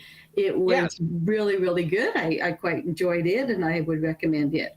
Love Song for Bobby Long. I made a mess of this one. I shared it on Netflix and on Facebook, and I said, what an awesome thing. And I called it Love Song for Bobby Love. And then somebody else said, well, I don't think it's Bobby Love. I think it's Bobby Long. And I said, oh, okay, yeah, I got it right. And I said, Jack Flash was just an awesome actor in it. Well, it wasn't him. It was somebody else, or Chris Rock. And I called it the wrong actor. I called it the wrong title. And then another one, Upstart. I called it Upstart, but it's actually Upside. So I was making a mess out of all my recommendations. So I'll try again. Upside, The Upside. It's got Kevin Hart as a very comedic role. Nicole Kidman is in there, and I don't know the guy's name, but it's based on a true thing that happened where a guy is a quadriplegic and he hires a ex-con basically on parole to help him, and then the ex-con ends up being a businessman related to handicapped assistance people. I also watched an older movie from 2005 called Sahara. Matthew McConaughey and Scarlett Johansson, I think, are in it. You recommend it? Sahara. Do you recommend it? I thought it was a fun type little blow up everything and be concerned about the river in Africa, but not really. And yeah, it was a fun escape. Okay. And then the third one I'm going to recommend this week is Blue Miracle, and it is a story about Cabo San Lucas, and a true story, based on a true story, of a man that's helping the street kids, the orphans, and giving them a home. And it was really bugging me. Who is this sailor? Who is the guy that's playing this rough? It's Dennis Quaid. I finally found out at the credits at the end, but Dennis Quaid, and a nice, fun, awesome week of binge butt, but it was a good one. So Carolyn and James, thank you for your recommends. I really enjoyed them. I gotta say, I have never heard of Love Song for Bobby Long. When you mentioned it last week, Jim, you made a an offhanded remark, "Oh, everybody's seen this movie," and I didn't even know what movie you were talking about. I still haven't had a chance to watch it, but I like that Cheryl enjoyed it. I'm probably going to put it on my list. It makes you shake your head a bit, and I don't know that, Scott, you want you girls to watch it with you, Okay. but it might be something for you and you to check out. And Blue Miracle, we've been seeing that marketed all over the place. We've been waiting for an opportunity to watch it with the kids. Just felt like it was we live in San Carlos, and my kids are half Latino. I thought it would be an appropriate story for us. I think that the family will enjoy it. I really liked it. Yeah. Hiya, boo. Maybe Have we got your again? daughter that went and saw the big ship? Yes. Yeah, she's not maybe so ready to go out on another boat that you might want to give her a week or two before you show her the Blue Miracle. That's right. I'll give her a little bit of time. Get her land legs back. But she can feel for the ones that are puking over the edge, you know. So. That's well, she can find it funny instead of sympathizing. Like, oh, I remember that. Yeah. Well, have we got any other recommendations for today? Somebody else like to chime in? Yeah, I saw one on Netflix that I liked. It's a series called The Kominsky Method. Oh, yeah. And That's terrific. Mike Douglas and Alan Arkin exchanging quips at each other, backhanded compliments and little insults. I understand, though, that Alan Arkin is only in for the first 2 seasons, and I'm halfway through the first season. Well, I binge-watched that one this week because I had watched the first season a long time ago, but this week I watched the second season. I think all in one night. But anyways, so when you say you're halfway through the first series, yeah, the second series is post-death. It's binge worthy, isn't it? It's Definitely binge worthy. Somebody recommended it in our group a couple of months ago, I think, and Yuya and I started watching it, and we just couldn't get off the couch. We just rolled one into another, into another, into another. Well, Scott, that gives you a good feeling what it's like to be our age.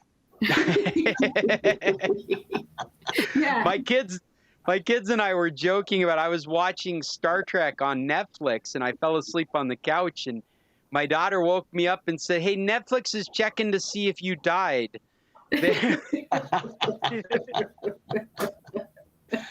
You've been here for 23 episodes. Are you sure you're still alive? Well, it often asks you, are you still watching? If you don't, hit the button to go on to the next series and hit the button to skip the intro. You have to do these things. You have to keep the remote active, or else it does. It asks you after it goes through one, half-hour show or whatever it is. It will automatically go on to the next, but it won't go to the third until you wake up. So. Right. I mean, that's actually a nice feature, especially if you're somebody that's limited by your bandwidth. I've constantly referenced our internet provider in Alaska, and there's a bandwidth cap. And if you were to just turn on 4K Netflix and leave the house, if it continued to roll, you could use up all your monthly internet in that weekend. Yeah. Yeah, that's crazy.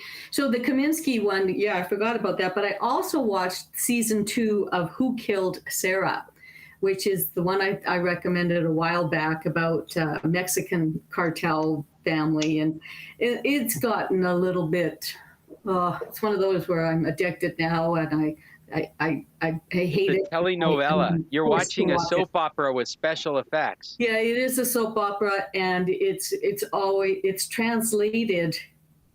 You can watch it in Spanish, or you can watch it in English, but it's just dubbed over. So you can see that the English is not exactly what they're saying, and it's kind of stilted a little bit. But the second season, even more so than the first. But it's kind of a different one. Some of those bad bad dubs remind me of the old cartoons that we used to get from Japan. We had some distributors when I was growing up, like in the 70s. I didn't understand it at the time, but I understand it now after watching some of the history of some of this stuff. And I watched TV shows like Star Blazers, and what was another one that I watched a lot of? They were these anime programs that came from Japan. And what I learned as an adult is these producers in the United States would buy them in bulk.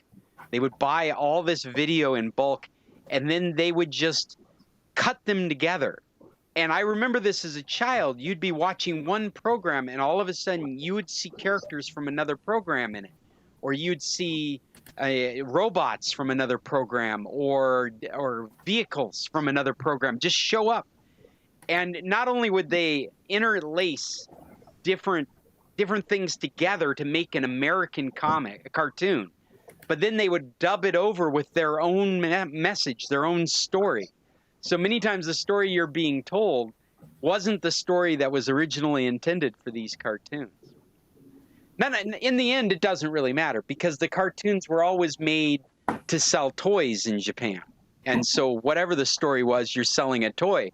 And that was the big difference when they came into the US market, was they didn't have a toy to sell. They were trying to sell content to the TV networks. And so they would just cut them up. They do all kinds of weird stuff to these cartoons. I wish I could remember the name of another one, but there are a handful of these programs I grew up watching as a kid and didn't understand until I was older, that the story that I know is an American told story that used characters from a dozen different cartoons. Maybe that's what we're going to find out with Killing of Sara, is that it was such a bad telenovela that they had some American producer give you better dialogue. I usually end the evening by watching World Poker Tour for about an hour. What was that, Paul? I usually end each evening by watching World Poker Tour for about an hour. That's on Tubi. On Tubi? I haven't used Tubi at all. How do you use Tubi? Just started using it because it's free, right? Yeah, it is free. You need an account. It's got some commercials. It has commercials on my Roku TV, but there's so many of those things. You know, like I could watch so many different things. I'm trying to limit myself so I can actually know what I'm doing. Yeah. Well, there's been some real releases on Tubi, though. There are some shows out there now you can't watch unless you're on Tubi. Well, that's not necessarily true. This is the Computer Club, but they are being released for Tubi, like being released for Hulu. Well, Amazon and some other things know I'm in Mexico and won't transmit. So okay. I asked you about putting fixing my Amazon stick to be in the United States, but the first instruction kind of scared me. It said, first, hijack your Amazon Fire Stick. And then it just went to the next instruction, and I thought, wait a minute. What do I have? It's sensationalized language. They probably said jailbreak your Amazon stick. Yeah, that's it. Yeah, that's the. That was just as scary, you know. But on an Amazon stick, that requires nothing more than going into the settings and flipping a switch. You go into the settings, and there is this option under security that is stopping. No. Well, what it's doing is it's an Amazon stick by default won't allow you to install anything that doesn't come from Amazon. Oh, I see. And so there's a security option in your settings to install from unknown sources. Oh, if you want to take the risk, huh? That's right. And it's just an on or off switch. And the truth is, you've made those kinds of decisions the entire time you've owned a Windows computer. Sure. This idea of secure sources for software started popping up when we started having these mobile computers. Along with that came the concept of an app store. And along with the app store came this concept of a secure source for your software. We never used to worry about it. We used to download stuff all the time and run it without being worried it had a virus or being worried that it was some, unscrupulous piece of software meant to take advantage of your computer. We never worried. We worried about checking for viruses, but we never worried about going to the website and downloading the software to run it.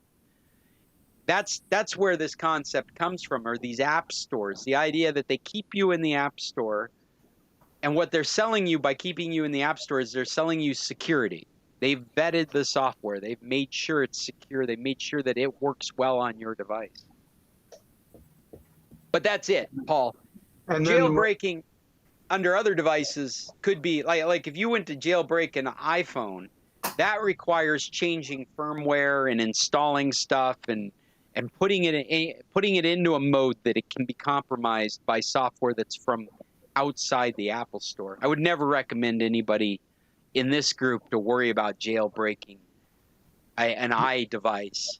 And then when people were loading apps and they were kind of worried about what was going to happen to their data or things that were in the computer, then they just wrote those terms of usage so long and so infiltrated with legalese that people will never read them. Yeah, I'm still waiting. I've said for 20 years that I think the way they write terms of service is a legal defense in itself.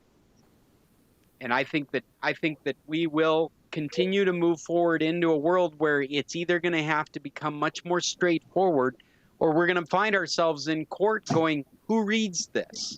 All I understand is if I say no, I can't use the application. That's it.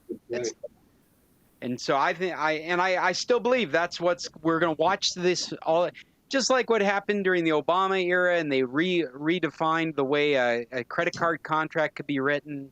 They literally could not use small print any longer. It literally had to fit on a section of page. It had to be written in words that are less than 3 syllables. All of that got regulated. And I think that we're going to see a self-regulation of terms of service coming up to fight against a legal argument that we're going to be able to make that these terms of service are ridiculous. Yeah. But I'm sure the terms of service on Amazon are what protect them from just opting you in to sidewalk. I'm sure we have clicked some button that has said, oh yeah, they can do this. It can be interpreted as this is okay to do, even though this didn't exist back when you said it was okay. Oh yeah. Are you out of here, Judy? Until next week. We have to get out of here too. Gotta go register Tomas. Well, this is probably a good time to start shutting this down. I didn't have any recommendations okay, I got one. You know I got one. I watched the zombie movie. It was awesome. The Army of the Dead by Zack Snyder, the Zack Snyder release of a zombie film. It was awesome. We had a lot of fun watching it. It was only soured by brief moments of drama between characters. Way too much time on character development. We should have just seen a lot more zombie action. If you watch it, Jim, you'll know what I'm talking about. It was a fun romp until all of a sudden we have to discuss our feelings. There's no reason to get into any of that garbage. There's too much going on in this movie to worry about a father-daughter relationship. Character and zombie. I don't, Who needs character development when you've got a zombie army that has infiltrated Las Vegas? And just like a Zack Snyder release, there is so much going on in this movie that you could spend hours on YouTube afterwards analyzing what you just watched, because he stuck so much stuff into it. He's about to start a whole zombie extended universe on Netflix.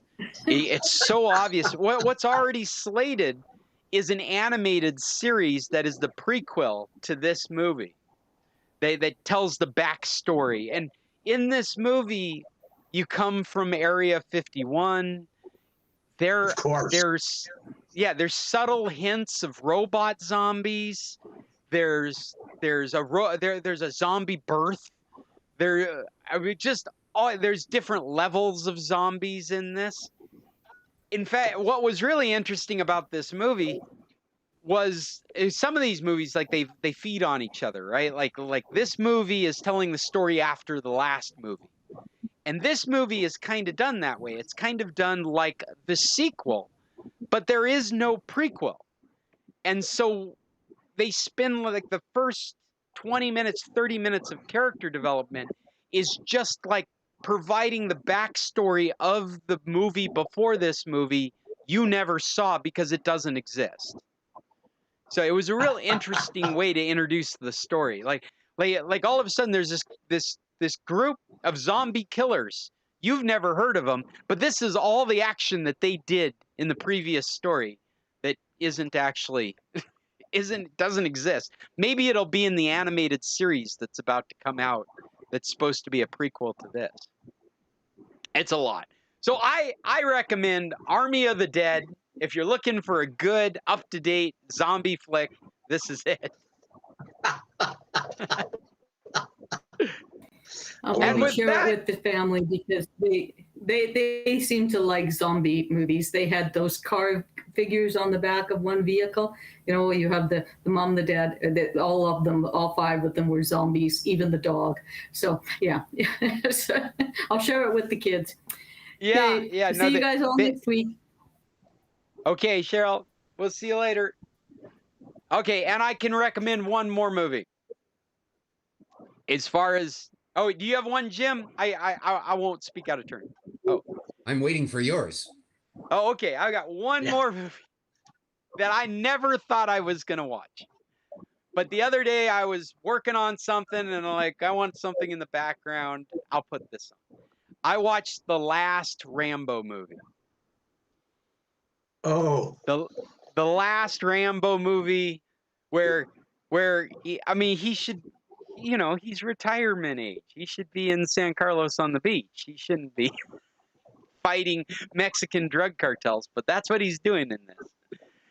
And the first half of the movie, I didn't think I would like this. In fact, I think I really liked the First Blood movie. The very first one I thought was an excellent movie. Everything after that was very sensationalized stuff. It was done for the action. It was done for the violence. And there is definitely plenty of action and violence in this movie. But I kind of got into this movie because his story arc is ending with him living retired on a farm with the mother of I think it's his brother's dead wife and his niece. And his niece is trying to find her real father because she was abandoned by her real father. It's his dead brother's wife, their child from another relationship. I think I've got that straight. And they're Latinos. And so there's a lot of Spanish in it. There's a lot of Mexican culture that's going on. And she actually, the storyline is that she goes to Mexico to find her real father, and while there gets in trouble with some drug cartels that are trafficking girls, and she ends up trafficked, and he comes after her. And so the first half is learning all this about him. I'm trying not to spoil it because there's some really fun stuff in it. I think I enjoyed the last half better, though, because he literally goes to Mexico, killing people left and right, trying to find his niece, finds her, tragic, angry, goes back and kind of invites them to come get him. And so he invites this drug cartel basically through his actions to come back onto his farm property. And there, the movie turns into an R-rated Home Alone movie where Stallone is just behind a corner, up a stairs, in a tunnel, and he's hitting a button or he's shooting down the way. But every time a bad guy pops out, there's some ingenious trap that has killed him mercilessly. And so the whole second half of the movie, I'm like, this is like Home Alone. Guys come running in, falling into traps. A grown-up Home Alone. A grown-up Home Alone movie is what it felt like, the last half. This is called Last Blood. Are you out here, Fred? We'll see you next week. Okay, see you next week. Have a good week. Well, that's the end of my ridiculous recommendations. Well, it sounds like that movie like that would scare a lot of North Americans out of Mexico anyway. Which would be a good thing. I saw a movie similar. It was called Man on Fire. Did you ever see that? It sounds familiar. I'm trying to remember what it is. About it. Is it Denzel Washington? Oh, yeah. Yeah, he's a heavy personality that comes down to Mexico to be a bodyguard for a family, and the daughter gets kidnapped, and he goes to rescue her. Yeah, yeah. I that's a much more intelligent film than this was. Well, but I can't say I didn't like the movie. I found myself really into it is shameless, gratuitous violence like you've known from all those First Blood movies. It is totally there. And when somebody gets his head chopped off, the head is right there. The blood is dripping. It is. Oh, yuck. I mean, it is. But I can't say I didn't. I can't say that I didn't enjoy it. I enjoyed the Latino part of it. I enjoyed the premise of what was going on. I did think it was kind of silly that a guy that's almost my dad's age is running around taking out 20 armed drug cartel guys. But then you kind of had some satisfaction with it too. I mean, he does have this Vietnam vet background, and he's kept himself in shape and, up to date. Paul, would you recommend Man on Fire? I think I would, if I remember it correctly. Yeah, it is. Oh, yeah. Oh, yeah. But for comedy, I'm watching Netflix comedy specials. My favorite guy is Bill Burr.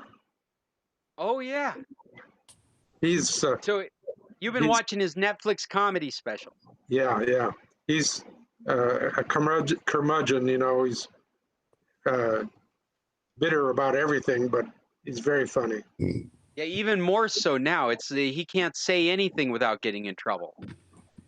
Well, yeah, but he said he got an email, or he got an email from somebody saying, please don't do anything bad with women because we want you to keep working. We love you so much. That's great. We don't want to hear any Weinstein stories from you, man, because you're doing a great job. Well, there are a bunch of comedians, that the Me Too people have backtracked them for 50 years or something like that and put them out of work. Yeah. Yeah, no, that's all part of this cancel culture stuff we've talked about before. I sure shake my head often at it because there are things that are wrong and should be changed. I just have trouble. Any given instant, it's difficult to decide whether that was the appropriate way to deal with it or not. I definitely think the Weinstein thing was completely appropriate to deal with it in that manner. But the what's his name? Louis, the Louis character that totally owned what he did. Louis C.K. What's that? Yeah, Louis C.K. But he gotta go, guys. See you, Jim. Bye, Thanks Jim. for being here. Yeah, I was just disappointed by how hard it was for him to live that down when it just felt like, old white guy stupid stuff. It didn't feel like it didn't. I mean, I can't help but think somewhere out there, I bet there's a girl wishing I had not done something I did And now I'm waiting for that story to pop up somewhere in my past, whatever it might be. Yeah, I know what you mean. Something about our culture should also be about growing and learning and being better. There you go. Like condemning the past, but blasting people with the past. It's so. I'm sorry. Go ahead, Jim. I'm well, just our prime minister was a drama teacher in high schools before he was a politician, and there's a couple of pictures of him in blackface. It's probably not appropriate and so on, but years ago, I mean, people did it. I mean, I dressed up as Saddam Hussein one time. Is that a bad thing? You know, who knows? Who knows? But yeah, poor Trudeau got a lot of bad press about those events. Well, you guys aren't from the same generation, and like I think of Trudeau as being closer to my generation. He is very much so. And my generation wouldn't wear blackface no matter what. Really? Whereas I could see your generation, it was appropriate at the time for whatever instance it was. But I'm 50. I look back on my life. There was never a time that I would have felt it was appropriate to put blackface on and pretend I was of a different culture for whatever. Dressing up as Michael Jackson would not have been considered appropriate. Maybe I grew up strange, but I would have. I really see it as a generation, and as a generational thing. Some of this stuff has to be taken that way. Like we can't condemn you for dressing up as Saddam Hussein. For that time period, probably would have been appropriate. Now this stuff is not appropriate. If you showed up in blackface tomorrow, well, that would totally be inappropriate. Definitely, it's hard to say you haven't heard that there's a problem. It's tough. It's tough. Well, and then can you know those Cockney guys that with the outfits that they're button suits and so on. Can people dress up as them? Pretend to be British? Right. You know, like where does the line draw? You know, there's a million lines to draw.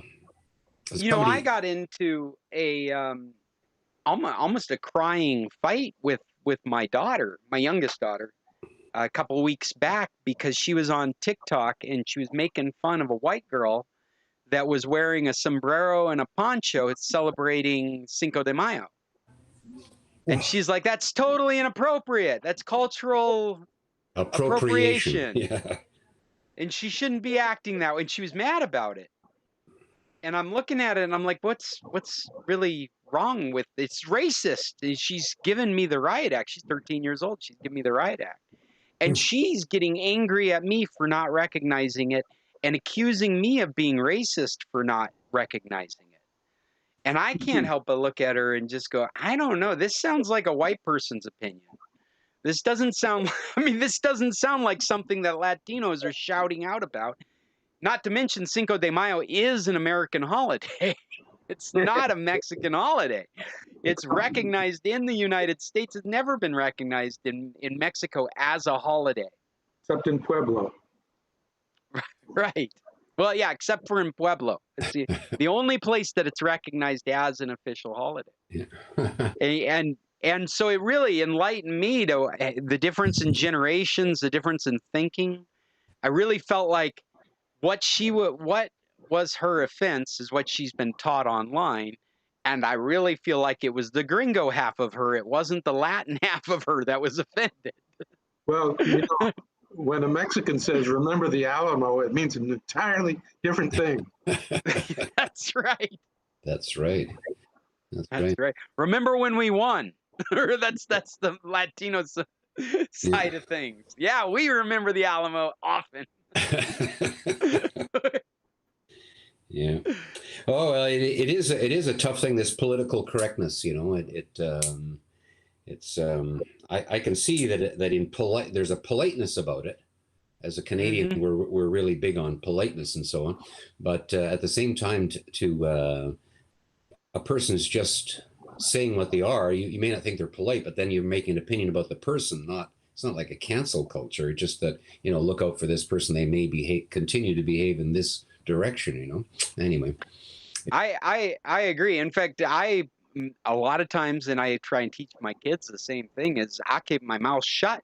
If all of a sudden I get enlightened to some of the thinking somebody I'm dealing with is garnering, I might just, like you said, just good to know. I'll keep that for reference later in my dealings. I didn't realize until now that's the kind of person I was dealing with. Yeah.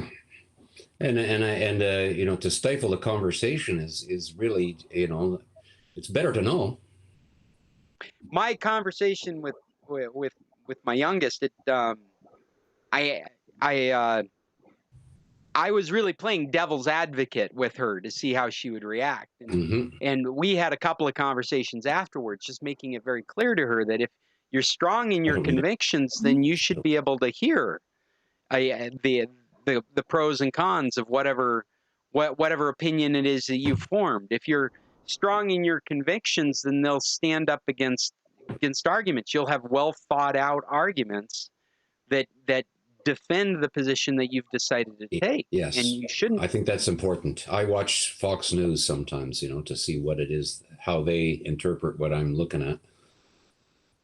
There's so much that's going to tears or anger right now, when it probably that energy should be used for forethought, for research, because if there's something valid there, then it will stand up against arguments against it, because it will have better arguments, better information. That's right, because it's not necessarily that you want to change opinions of the people in front of you, but just getting arguments that will work, because it's much easier to give a person a new idea than it is to change their old one. Oh, that's profound. Yeah, absolutely, Jim. Yeah. It's people feel solace in their grounding. They're grounded in those opinions. That's right. And somebody comes and challenges them, they get freaked out and scared. They don't want to talk to you. They want to fight with you. No communication then. Yeah.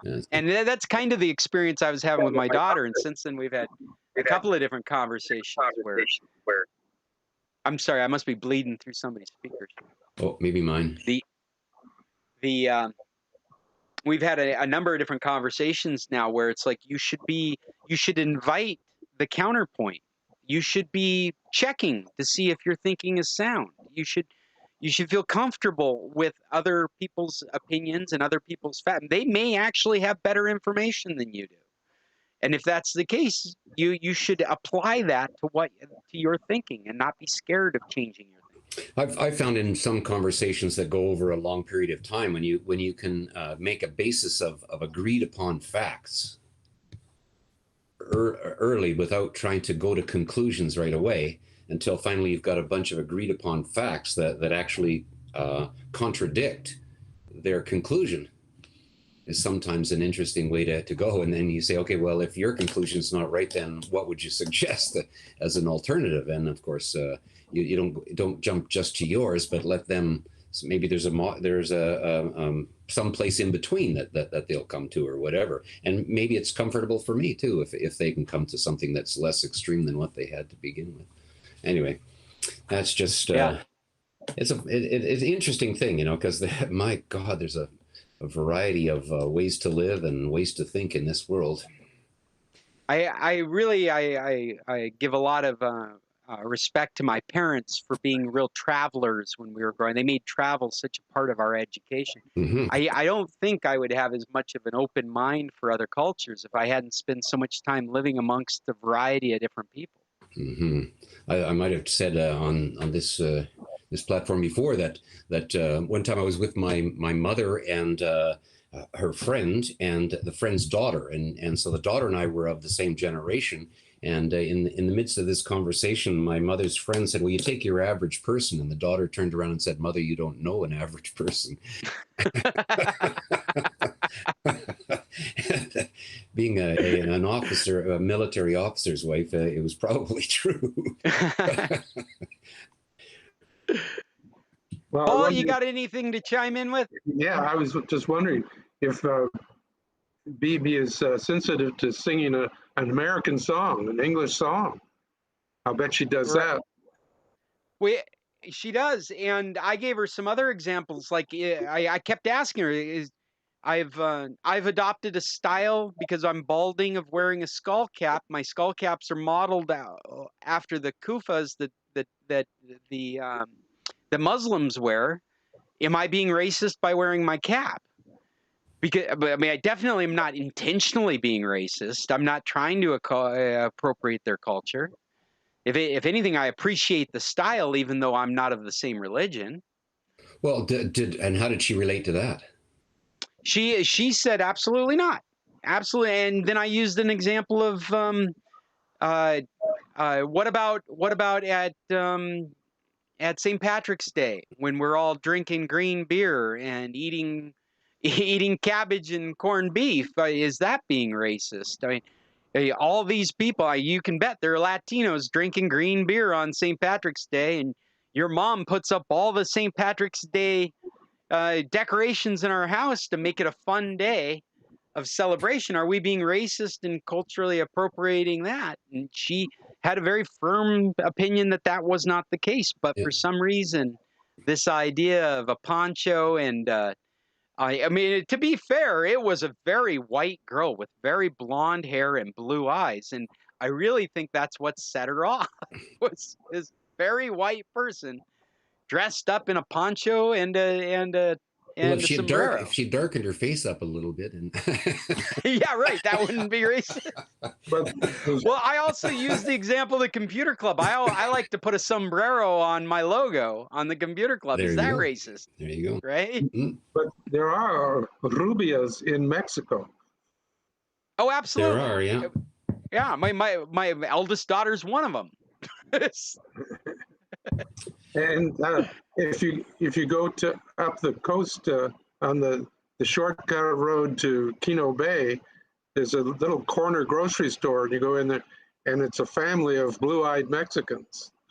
Right. Probably of German descent. Yeah, we drove up we drove up a trench in our Westphalia one time in Mexico, and all the kids along, because we were in the Westphalia, it was a peculiar car. All the kids were waving at us at the farms, and they were all dressed in the Mennonite outfits and stuff like that, and lots of blondes there. That's for sure. There was no doubt about it. And when we talked to them, they were completely Mexican in their language. Apparently they did speak German too, but I didn't. So we were trying to converse in Mexican and English, but.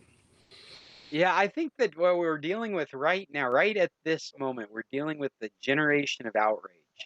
Yeah. It feels like it doesn't matter. It doesn't matter what your politics are. You're just really ready to be angry. Yeah. And it's unfortunate because there are so many things that we agree about. And if the politicians would focus on what we agree about and get on with doing what we all want, instead of finding little places to bicker and edges and saying no and crossing their hands, well, we might get further ahead in this situation we're in right now. I completely agree. You were talking about that earlier, and I've found most of the success I've had in confrontations is to just start out with, what are we all agreeing on? What are the things that we can both say are true? Yeah. And then we can work our way. I think about healthcare in the United States is always, you poll people, 70% of people want universal healthcare. Well, then how is it even an issue? Why are we even debating about it? What we should be doing is sitting around a table figuring out how to make it work. Well, it's because there's big lobbies of the medical and pharmaceuticals that are against it. Provoking the angst and frustration and creating fragile people out there that are angry at the arguments instead of looking for the way to make it work, the solution. And let's face it, healthcare is a lost cause. Yeah, they've already discovered the cause of death for all people. What's that? Birth. Birth. So We're it's we're all dying. yes, we're all dying. Get over yourself. And there's not enough healthcare to keep us alive forever. So it comes down to, some people obviously are going to have better outcomes than others. And I think in the United States, people somehow feel that they're in control of it right up to the end. Even if they don't have any money and they wish they did, at least they know that if they had it, they could, Whereas in other countries, it's basically, line up for the bus. The bus is coming, and it's a different attitude. Yeah, just on that point, and we should shut this down. But I've felt, since I've lived in Mexico 25 years, and I've always felt like I have better health care here than I do in the United States. And it's because of my financial situation and the availability. And somebody in my family gets sick or hurt, we rush them to the doctor. We worry about them being sick or hurt. In the United States, somebody gets sick or hurt, we sit and we ponder, is it going to be worth how much we're going to have to pay for that health care? Yep. We worry about how much it costs. We don't worry about health. Apparently, some people are vaccine resistant because of they feel that somehow they're going to be charged. The latest thing is that the anti-vaxxers are now interested in wearing masks because they're scared of the vaccinated. That's the latest QAnon. We can talk more about it next week. Bravo. Bravo. Well, California's having a lottery of people that have been vaccinated and awarding them big cash prizes. And in the future, people that get vaccinated are going to get a $50 gift card. That's Wow. awesome. Get vaccinated.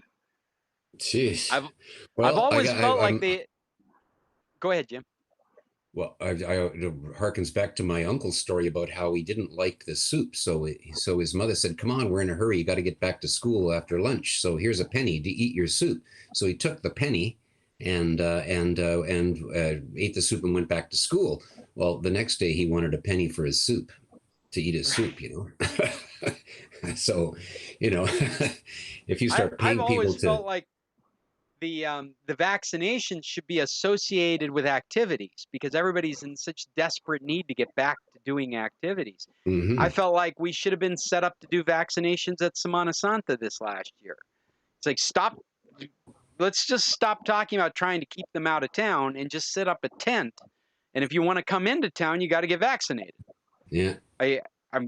I just thought that would have been much more effective. Hold a concert, hold a Lollapalooza, or one of these big like Coachella concerts. Yeah. And the only way you're getting in is if you go through the vaccination tent to begin with.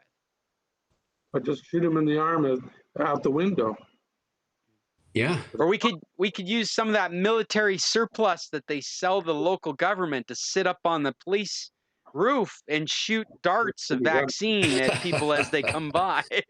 That's a little bit sci-fi for us, Vaccine sprays on the. Do you remember they did that when we first got into the coronavirus thing? Is they had these disinfectant tents that they distributed out in the streets that people could walk through, and they'd get a shower of disinfectant. Well, there was a lot of people trying a lot of things in the early days, but anyway, it looks like the worst is over now. And we just had one death in BC yesterday or something like that, so it's coming down. We're still in yellow here. Oh yeah. Yeah, here here in Sonora along the coast, everything. There's a lot of green in Sonora, but up north along the coast, we're all in yellow. But I don't think our numbers have changed much. Well, go ahead, it's only 12:15, but I have to go, guys. It is 12:15. Well, we're way over. I got to go too. Yeah, nice Jim, to we'll chat. talk to you next week. See ya. Yeah, nice to chat with you. Au revoir. Dad, are you still there?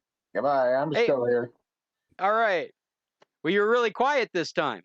Yeah. You guys, I don't mind just listening. I don't have much to add to it. I do wonder about like what Paul was talking about there with the benefits of getting the vaccinations. If people might just go in repeatedly, and I wonder what would happen if you got that vaccination over and over again, Right. that I did see some news about somebody that inadvertently ended up with 3 vaccinations really. and didn't have any ill effects. That was the point of the article that they were writing, is that They couldn't had- tell.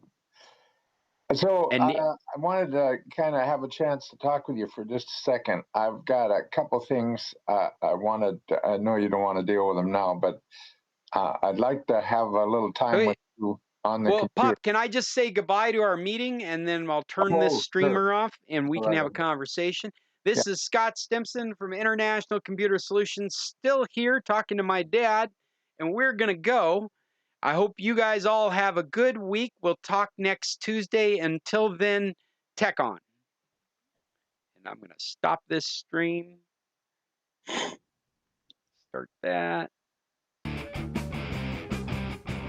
Or was it something in the water that turned my asshole into a mother? Was it something in the water?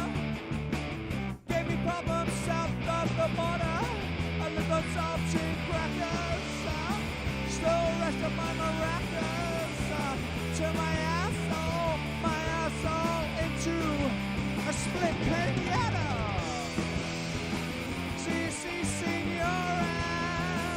Si, senor Garcias. Senor Bonholio. I did the baño rodeo. Oh, mucho gracias. Si, senora. Senor Bonholio. I did the baño rodeo. Oh.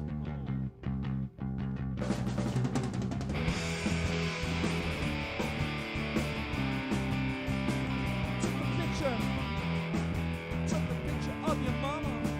She looks like Eric Estrada. Took the picture of your mama. She looks like Eric Estrada. Estrada. Why is my asshole like a pinata? A pinata, a pinata, pinata. A split pinata. Oh, mucho que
14, 22. Hey, little girl, you know we cannot do this. Just like my homeboy order, Jerry Lee Lewis. You know, stamping down.